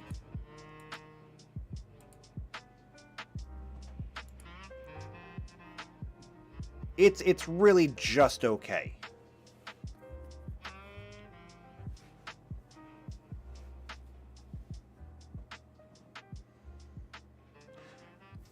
I suppose the really nice thing about this rifle is the fact that its damage is untyped. So there is nothing you can do that is going to stop this rifle from doing its damage. There is no kind of resistance that you can apply to it. This rifle is useful in pretty much every single circumstance. And that would probably be the thing that would attract me to it the most, is just the universality of it. It's actually, in that way, kind of the opposite of the EMP grenade, where the EMP weapons, where they are only useful against mechanical things, and bringing an EMP weapon to a normal fight would only be very situationally useful, either by stopping somebody from using their weapons and armor, or only really useful in a fight against robots. The ion rifle is kind of just useful everywhere. I mean, it's going to work against robots, it's going to work against living things, it'll work against light armor, heavy armor, shields. It's even going to be a little bit more useful against things like vehicles and maybe even starships, just because the damage is untyped. Now, damage resistances will still apply. So, if you're firing against, say, a vehicle, your weapon will still only do 1/10 the damage. But if it's got like some kind of anti-fire armor on it, you don't have to worry about that. Speaking of vehicle weapons, however, let's take a look at these. Alright. Cyclic ion blasters. Now, this just says it's an experimental Tau battlesuit weapon system. But I don't see which one. It says the ion cannon goes on hammerheads. The ion accelerator goes on riptides. The discharge cannon goes on Yavaras. The phased ion gun goes on hazards. And even the quad iron turret goes on Razor Shark strike fighters. The cyclic ion blaster doesn't seem to say.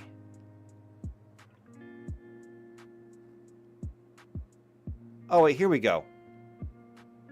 Goes on the XV8 Crisis. Okay, so that's fine. So yeah, it's absolutely a vehicle weapon. Alright, we need to write up a new stat block then. Because I don't think we've done any vehicle weapons yet, have we? Let's see. Add mech arsenal.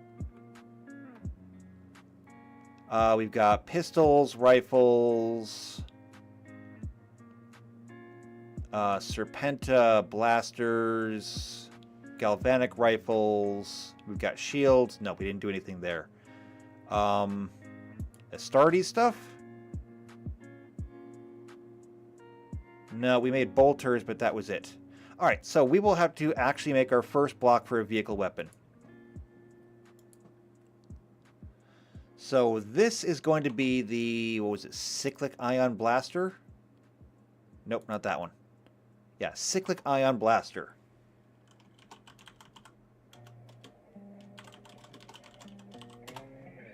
Scroll up here. There we go. And we need to come to Ultimate Vehicles.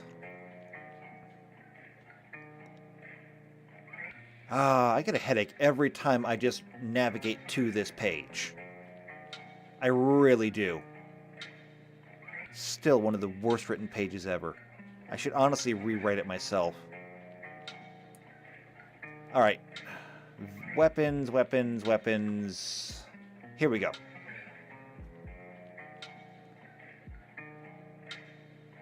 So here we go. We've got weapon, range, damage, size, and special.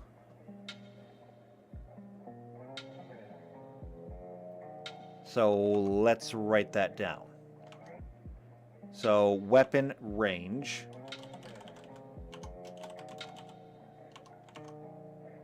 damage, size, and special.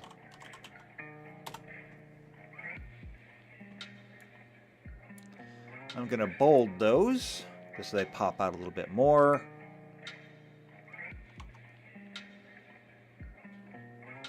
And actually, I'm going to copy this and just put that down there because I'm just going to say vehicle weapons.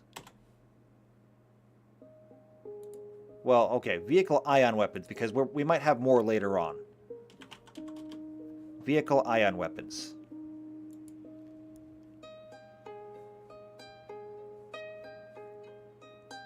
And you know what? I might even put my own... Oh, actually, I'll use that over here in the specials to put in what goes on what. So, like the cyclic ion blaster. This is going to be an ion weapon, and this one goes on the crisis battle suits. Now, what else can we do? Where's our page? Because kind of running out of time for today. We're making good progress. Ion cannon goes on hammerheads.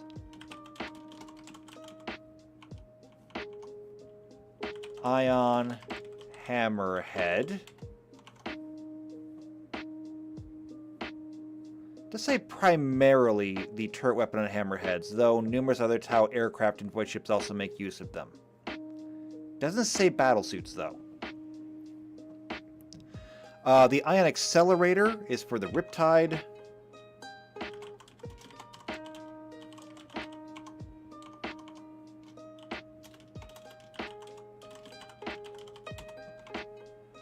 And the ion discharge cannon is for the Yavara.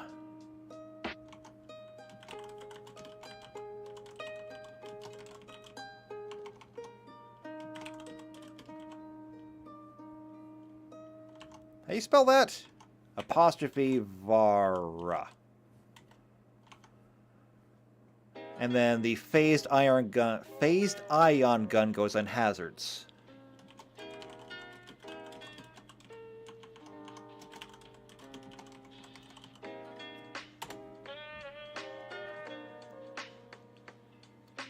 Now that we've done that, we can actually kind of narrow it down in terms of size.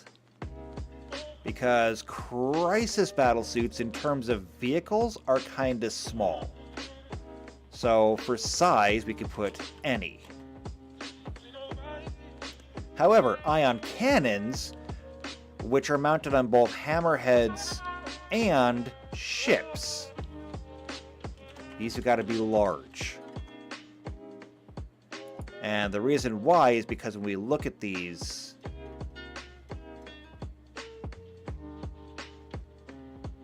where was it? That's vehicle feats. Here we go.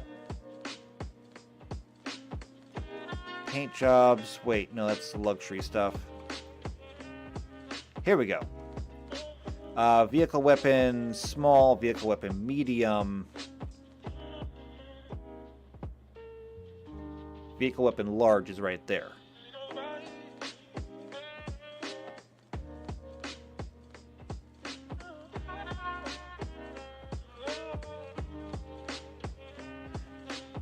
So it only comes in the one size. And the vehicles must be large or bigger.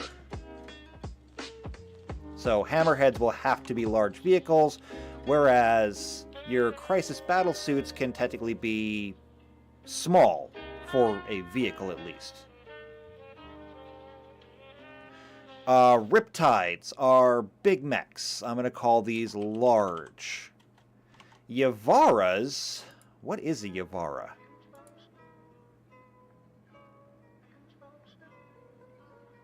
Ah, that's a Yavara. I'm going to call that large as well.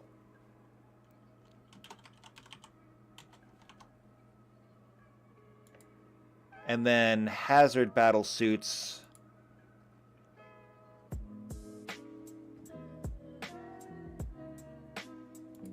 Well, let's go back to the picture. So here we go. That's of course a stealth suit. Can I just like open this in a new... Yeah, there we go. Okay, here we go. So here is a fire warrior. That is a stealth suit. This is a crisis suit. So if these guys get heavy weapons, because this is going to be powered armor, then this has got to be the smallest one we've got. So that'll be small weapons, which means that anything he can carry, which that being the cyclic ion blaster, that can go on any. This is also a crisis suit. This is a broadside. I have anything for a broadside. I haven't seen a broadside yet. This one over here, however, is a riptide. It is absolutely enormous. So it is absolutely large. However, I did not see Yavara in here.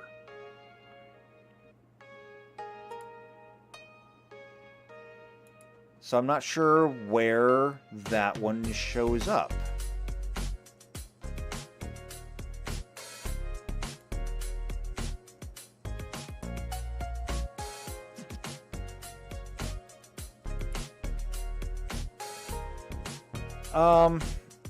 Let's see. I wonder if it gives a comparison.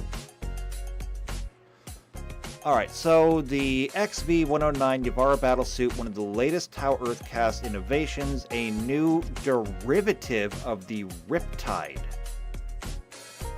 Okay, so it was built off of a Riptide chassis then. And if it's built off of a Riptide chassis, then that makes it enormous. So yeah, it's definitely going to be a large mech. And the hazard.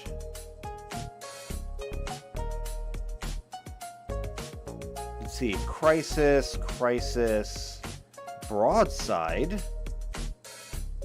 Hazards are not in this picture.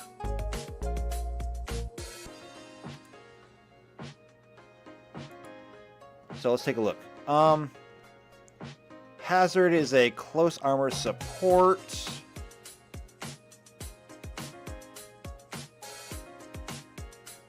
Let's see. Such is the complexity and demands of the battlesuit that the XV9s are only entrusted to veteran fire warriors at the rank of Chasseur or higher when actively deployed on campaign.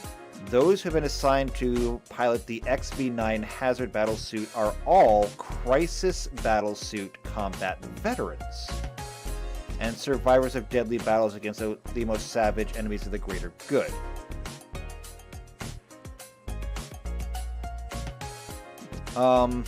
Okay. It requires a huge expenditure in resources to produce it in useful numbers. Resources, some argue, are better expended elsewhere in building larger quantities of more tested battlesuit designs. The XV9 is considerably larger than its more commonplace counterparts, such as the Crisis battlesuit. Considerably larger.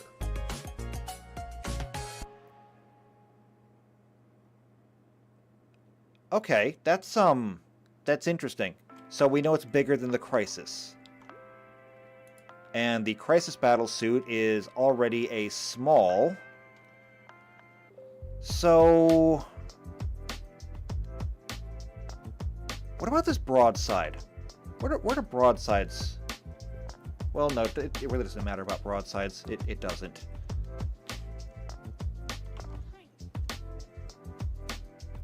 I wonder, we were looking at another picture of Tau battlesuits earlier. I wonder if I can find that again.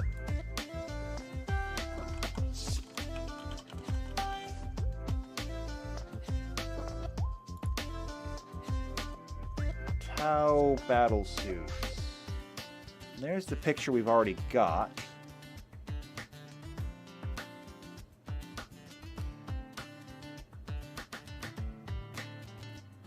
Lots of pictures of battle suits, but not a whole lot of, not what I'm looking for.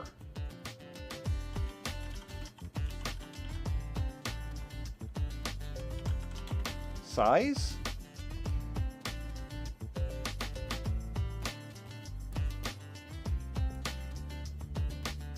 Alright, there's the picture we had before. However, that is just showing the same mechs that we have right now, so that's not going to help us.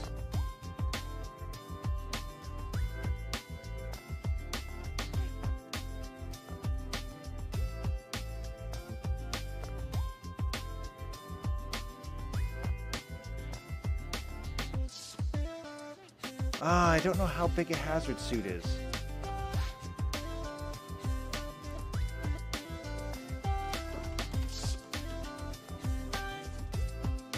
Alright, hazard battle suits. Here we go. Here's some artwork.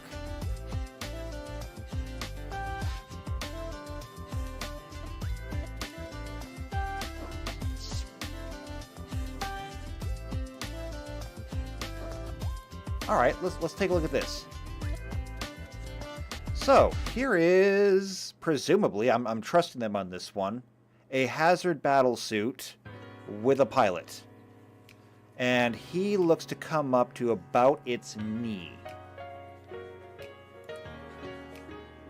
And if we look over here, this is a pilot who also comes up to about the knee on a riptide. So I'm going to have to go ahead and say that hazard suits and riptide suits are about the same size, give or take. Right?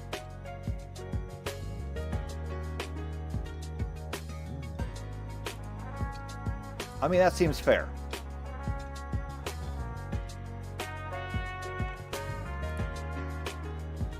So the phased ion gun, I'm going to go ahead and have to say large.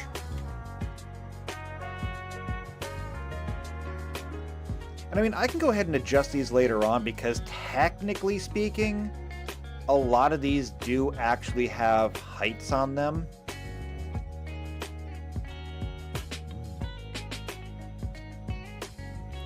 But I don't want to search too hard through the numbers because it's difficult. It's difficult and it changes. But I mean, we could try. So Military Gur Walker. Not sure how to find this.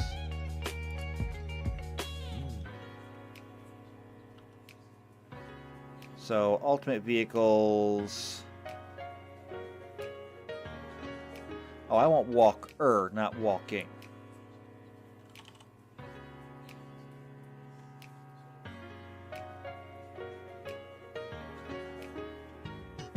Here we go. Medium walkers. So this vehicle is, as a walker, 8 feet wide, 10 feet long, and 10 feet tall. Seems to be a bit weird.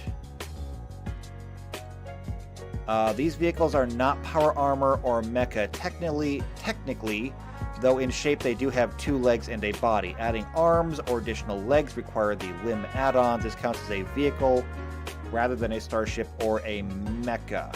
Well, why don't we take a look at that? Mecha vehicle transporter. Here we go.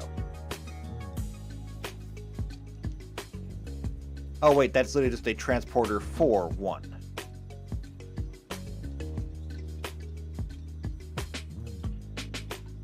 No, I don't want that. Don't want that either.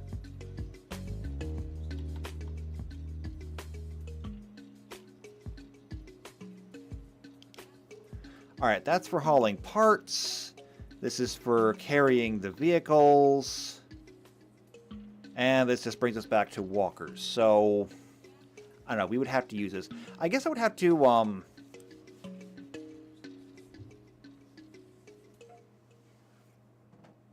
I just had to think about this for a minute. It says 10 feet long. Obviously, this thing is not going to be 10 feet long. Unless you count its reach. And maybe they are counting the reach. I'm not sure. I don't think they are.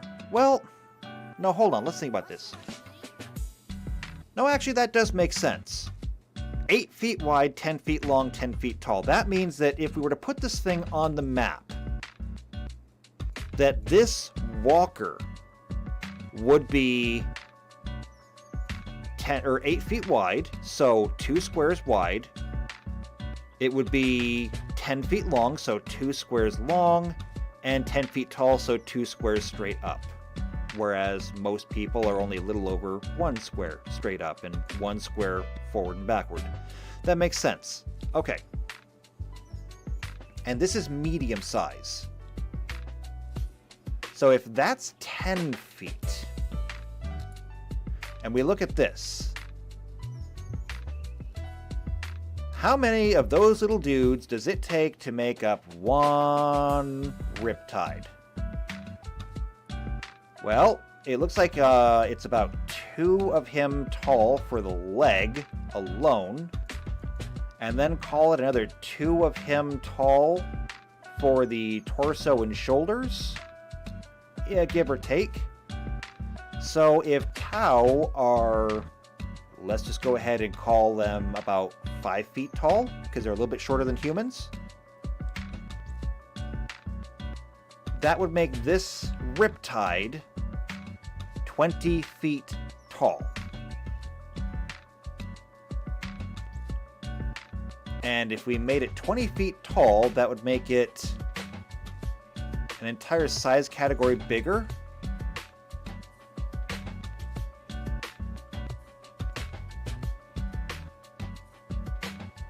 So how would we make it bigger?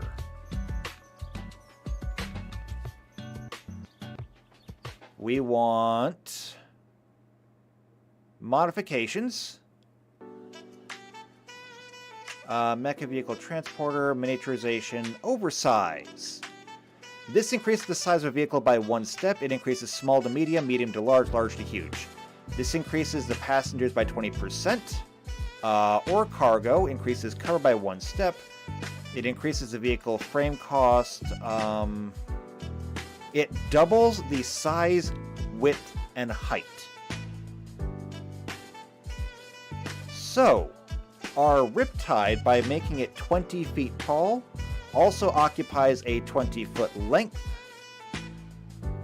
And that means it's going to occupy 16 feet. We can either round that down to 3 and make it in a weird size, or we can up it to 20 and make it square. That sounds about right.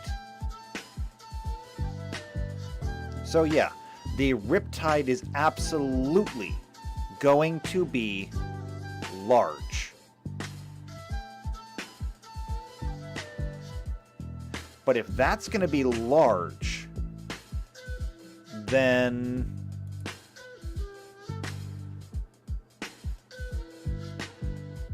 that would make the broadside and what is this thing? I can't read it. Oh, that's the crisis variation. That would easily make them like medium and well, no, it would make these guys medium. I'm just going to say that right now. It'd make them medium. So the Cyclic Ion Blaster will be a medium gun. And the rest will be large. So then we just have to figure out what the damage is going to be and what the range is going to be.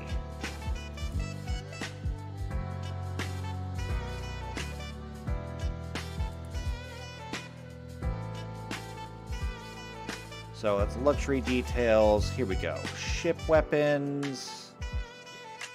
Ship weapons small. I think I gotta go down further. No? Oh no, here they are. I had to go down further.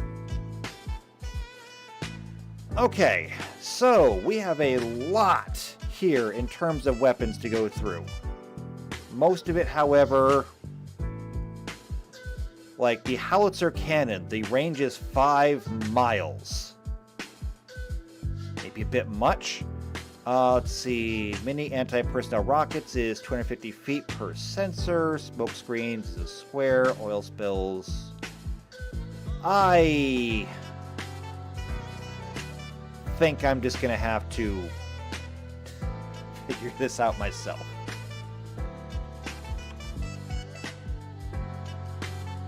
I'm just going to go ahead and give them kind of the same, more or less, range. Except maybe for some of these it might be a little bit different. Like the Hammerhead. Given this can be mounted on starships, it may have to have a much longer range. Because starship squares, well, starship hexes are measured in kilometers. I think like 10 kilometers. So starship hexes are measured in kilometers, I think. And I think on the map everything is measured in feet, which is awkward. Or maybe it's 10 miles. I'm not sure. Starship combat round.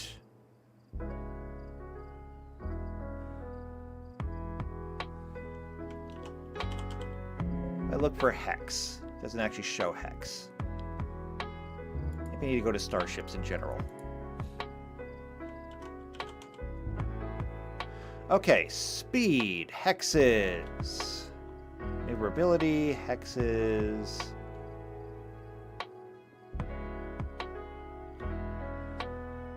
Launch tubes, okay.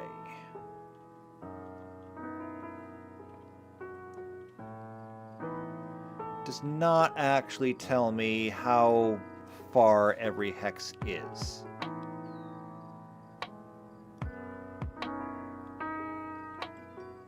But I know that there's enough space in one hex that technically 2 ships can occupy the same space.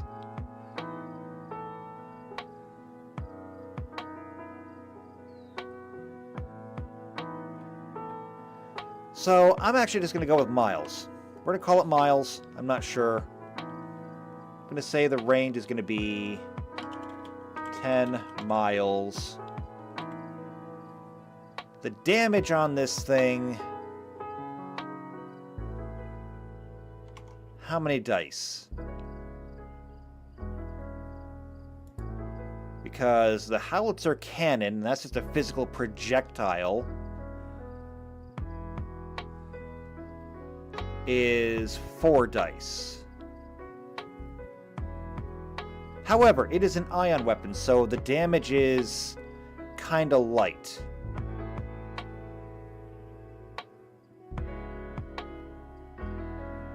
It also means that if we're comparing this to a starship weapon, the range on this starship weapon would be really, really short.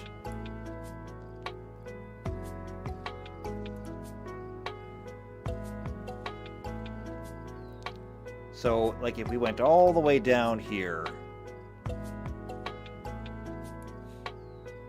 short weapons, we're talking like chain cannons. These only have a range of like 5 hexes.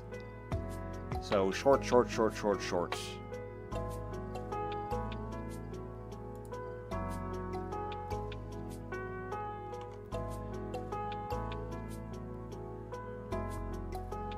So technically speaking, that would actually make that a lot... Well, no. This is still a vehicle weapon. It is not actually a starship weapon. So to upgrade this to a starship weapon, we would actually be multiplying it by 10. So why don't we say this? If it was a starship weapon, it would have a length or a range of 50 miles. Since it's a vehicle weapon, we're going to be knocking it down to 5 miles then.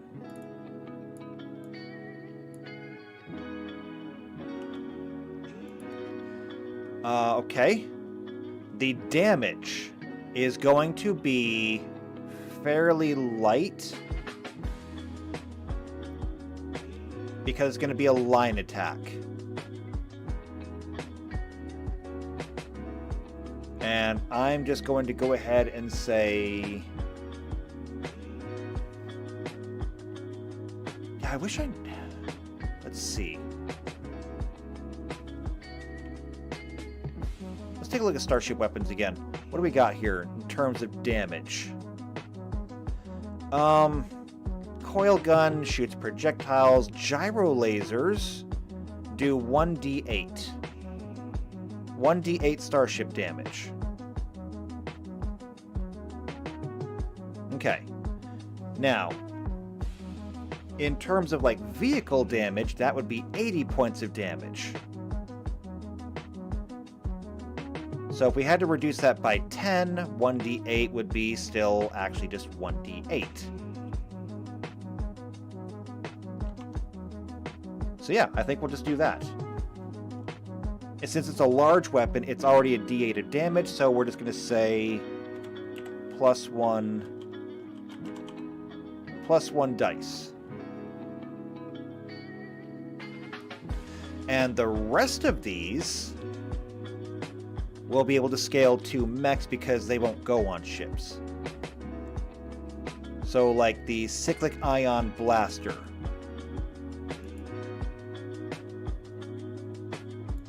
The cyclic ion blaster goes on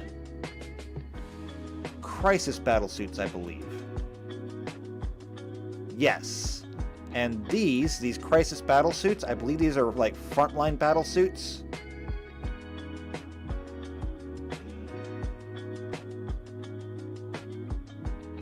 So these are probably going to be rather short range, at least in terms of like vehicles.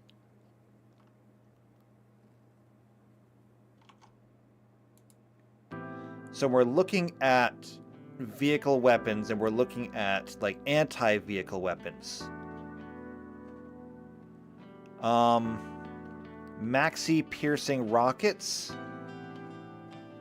These would be made for like anti-vehicle stuff, and these are a range of 500 feet. So let's go with that. We'll say 500 feet. And the damage on these, I'm going to say, is going to be 1 dice. Because this is like the bare minimum.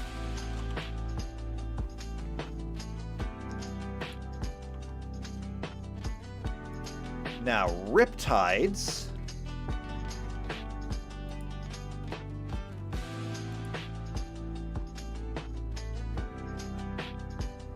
Alright, standing at twice the height of a crisis battlesuit, its long back-jointed legs hold up heavily armored torsos that houses the dark matter Nova reactor. That could be fun. Gets hot rules, anyone? Now, where is the position? Tactical role.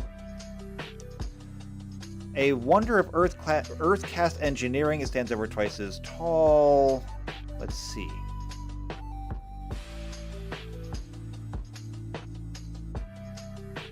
So, as with all Tau Firecast warriors, Firecast Doctrine laid down instructs all warriors to fight closely together, with each member of the team doing their utmost to protect not just his comrades, but also nearby teams in his cadre. The Riptide's greatest strength, much like the smaller XV-8 Crisis Battlesuit, lies in mobility and range firepower. It is designed to fulfill the same roles and deal with the same types of missions as its smaller cousin, so it's a front-line fighter.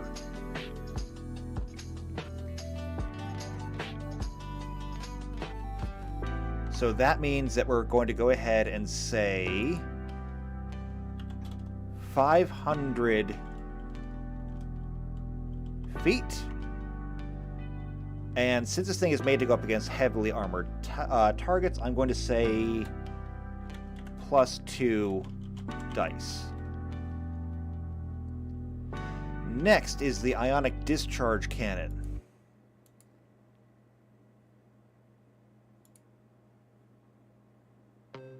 See, armament, roll. Here we go.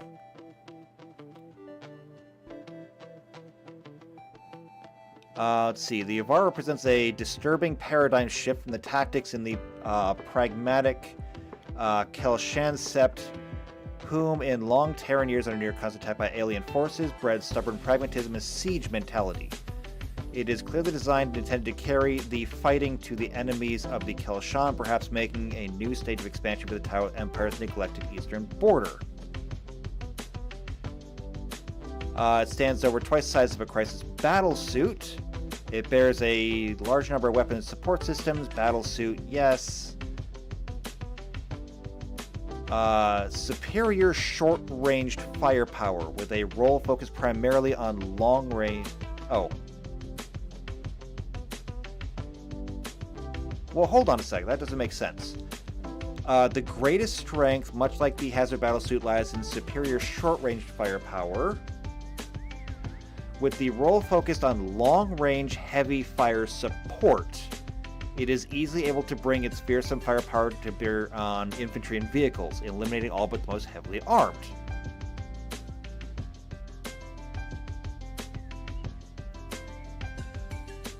Well, that just seems counterintuitive. Does it do short range or does it do long range? I don't know.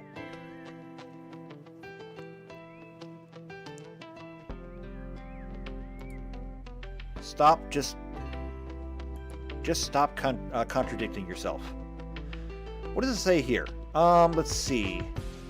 High energy ion streams that vaporize flesh and metal with equal ease. These high energy particles are accelerated by electromagnetic. Yes, yes, yes. The ion accelerator is based on a weapon technology here.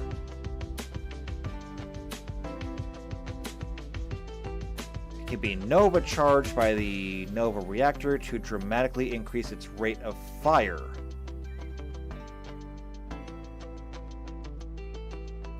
Okay, so it's like a ion minigun kind of thing.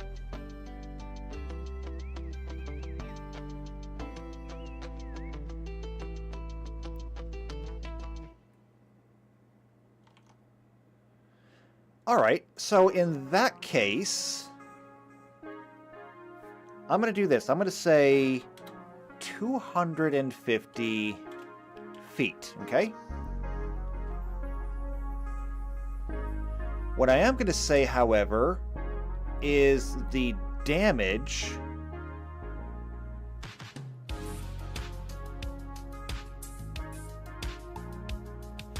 if I gave it 2 dice worth of damage, but I lowered the damage and said that it does a small weapon damage, I could say that it does 1d4 dice small damage.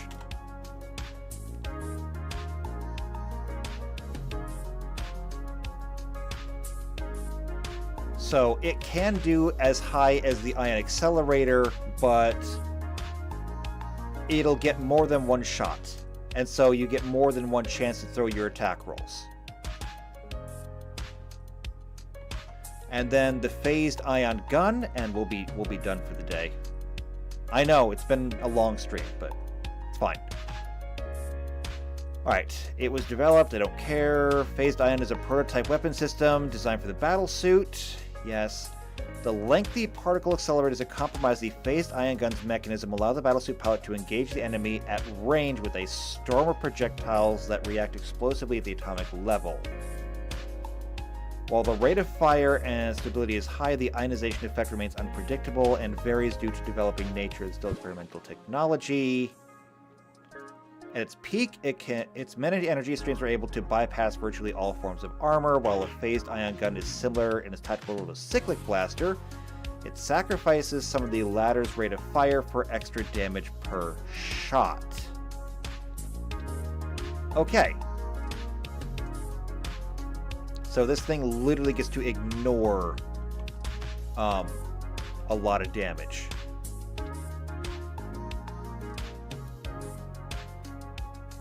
Or ignore a lot of armor, rather. Not sure how we do that with the ultimate vehicles.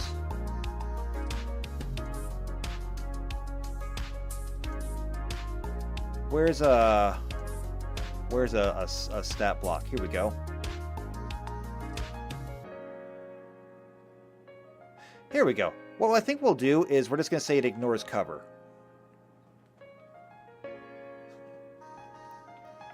So I'm going to say 250... No, I'm going to say 500. We'll say 500 feet. I'm going to go ahead and give this thing +2 dice.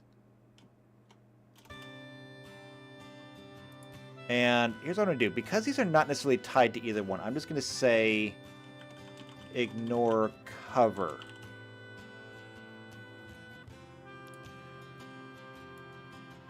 This does not need to be restricted to a hammerhead.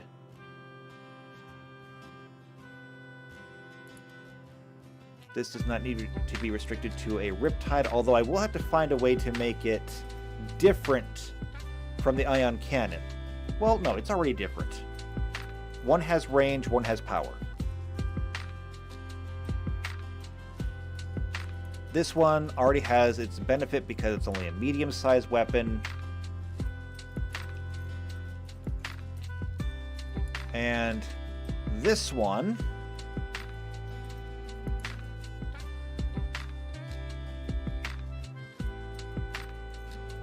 okay. This one gets, I'm going to say,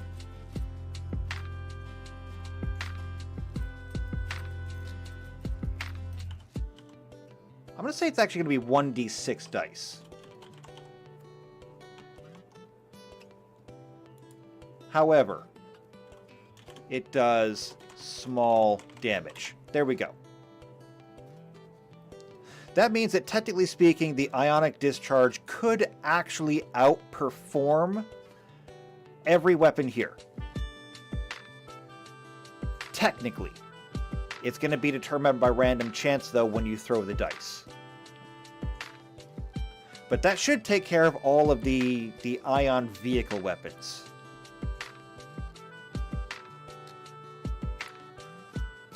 So I'm going to call that good. I'm going to box them off so that we can get out of here. There we go. Cyclic Ion Blaster, Ion Cannon, Ion Accelerator, Ion Discharge thingy, the Ion Discharge Cannon, and the Phased Ion Gun. That should do it. Now, obviously we don't have battle suits yet.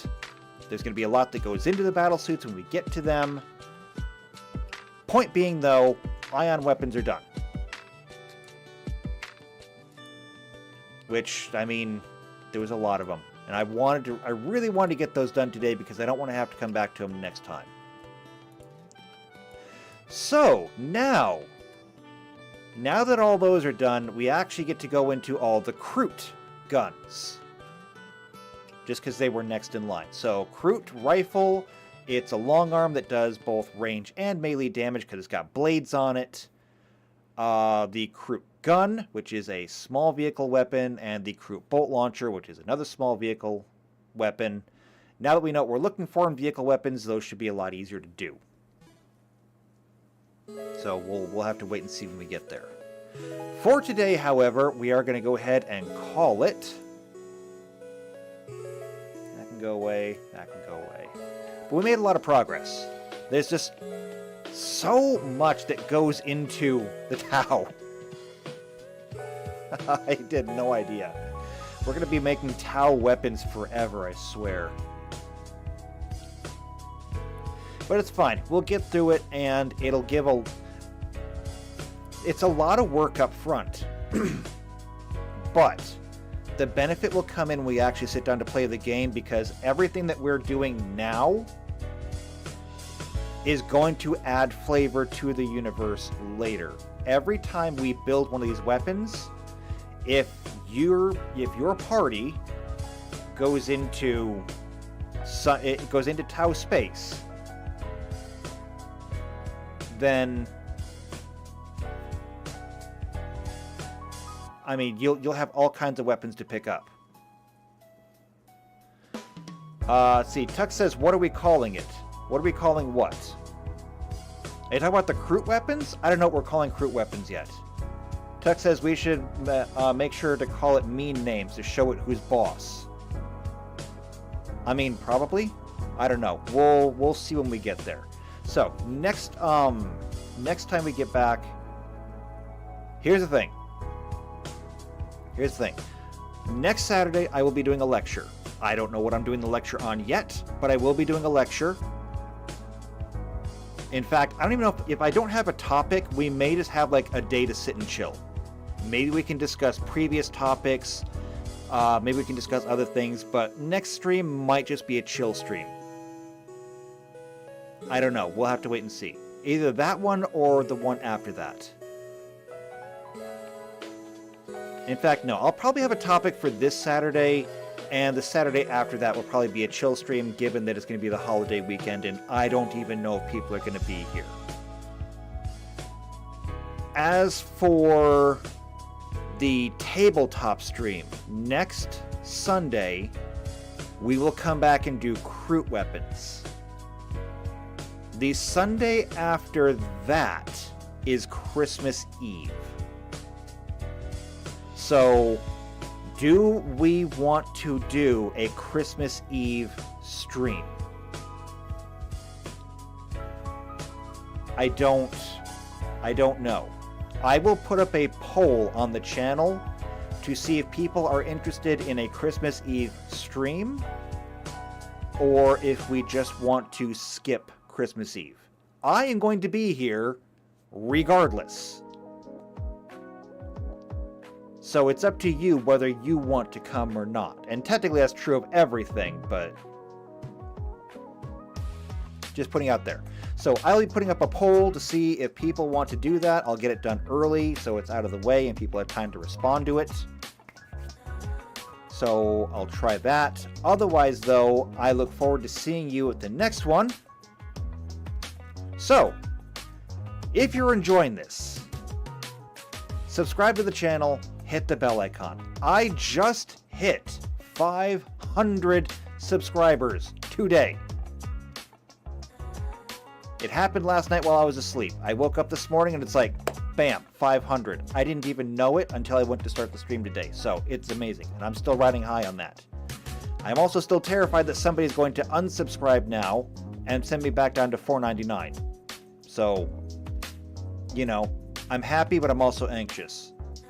But if you want me to, stay at 500, then subscribe to the channel, hit the bell icon. If you know somebody else who is also into tabletop games or Warhammer and you think they would enjoy this stream, then share this stream with them.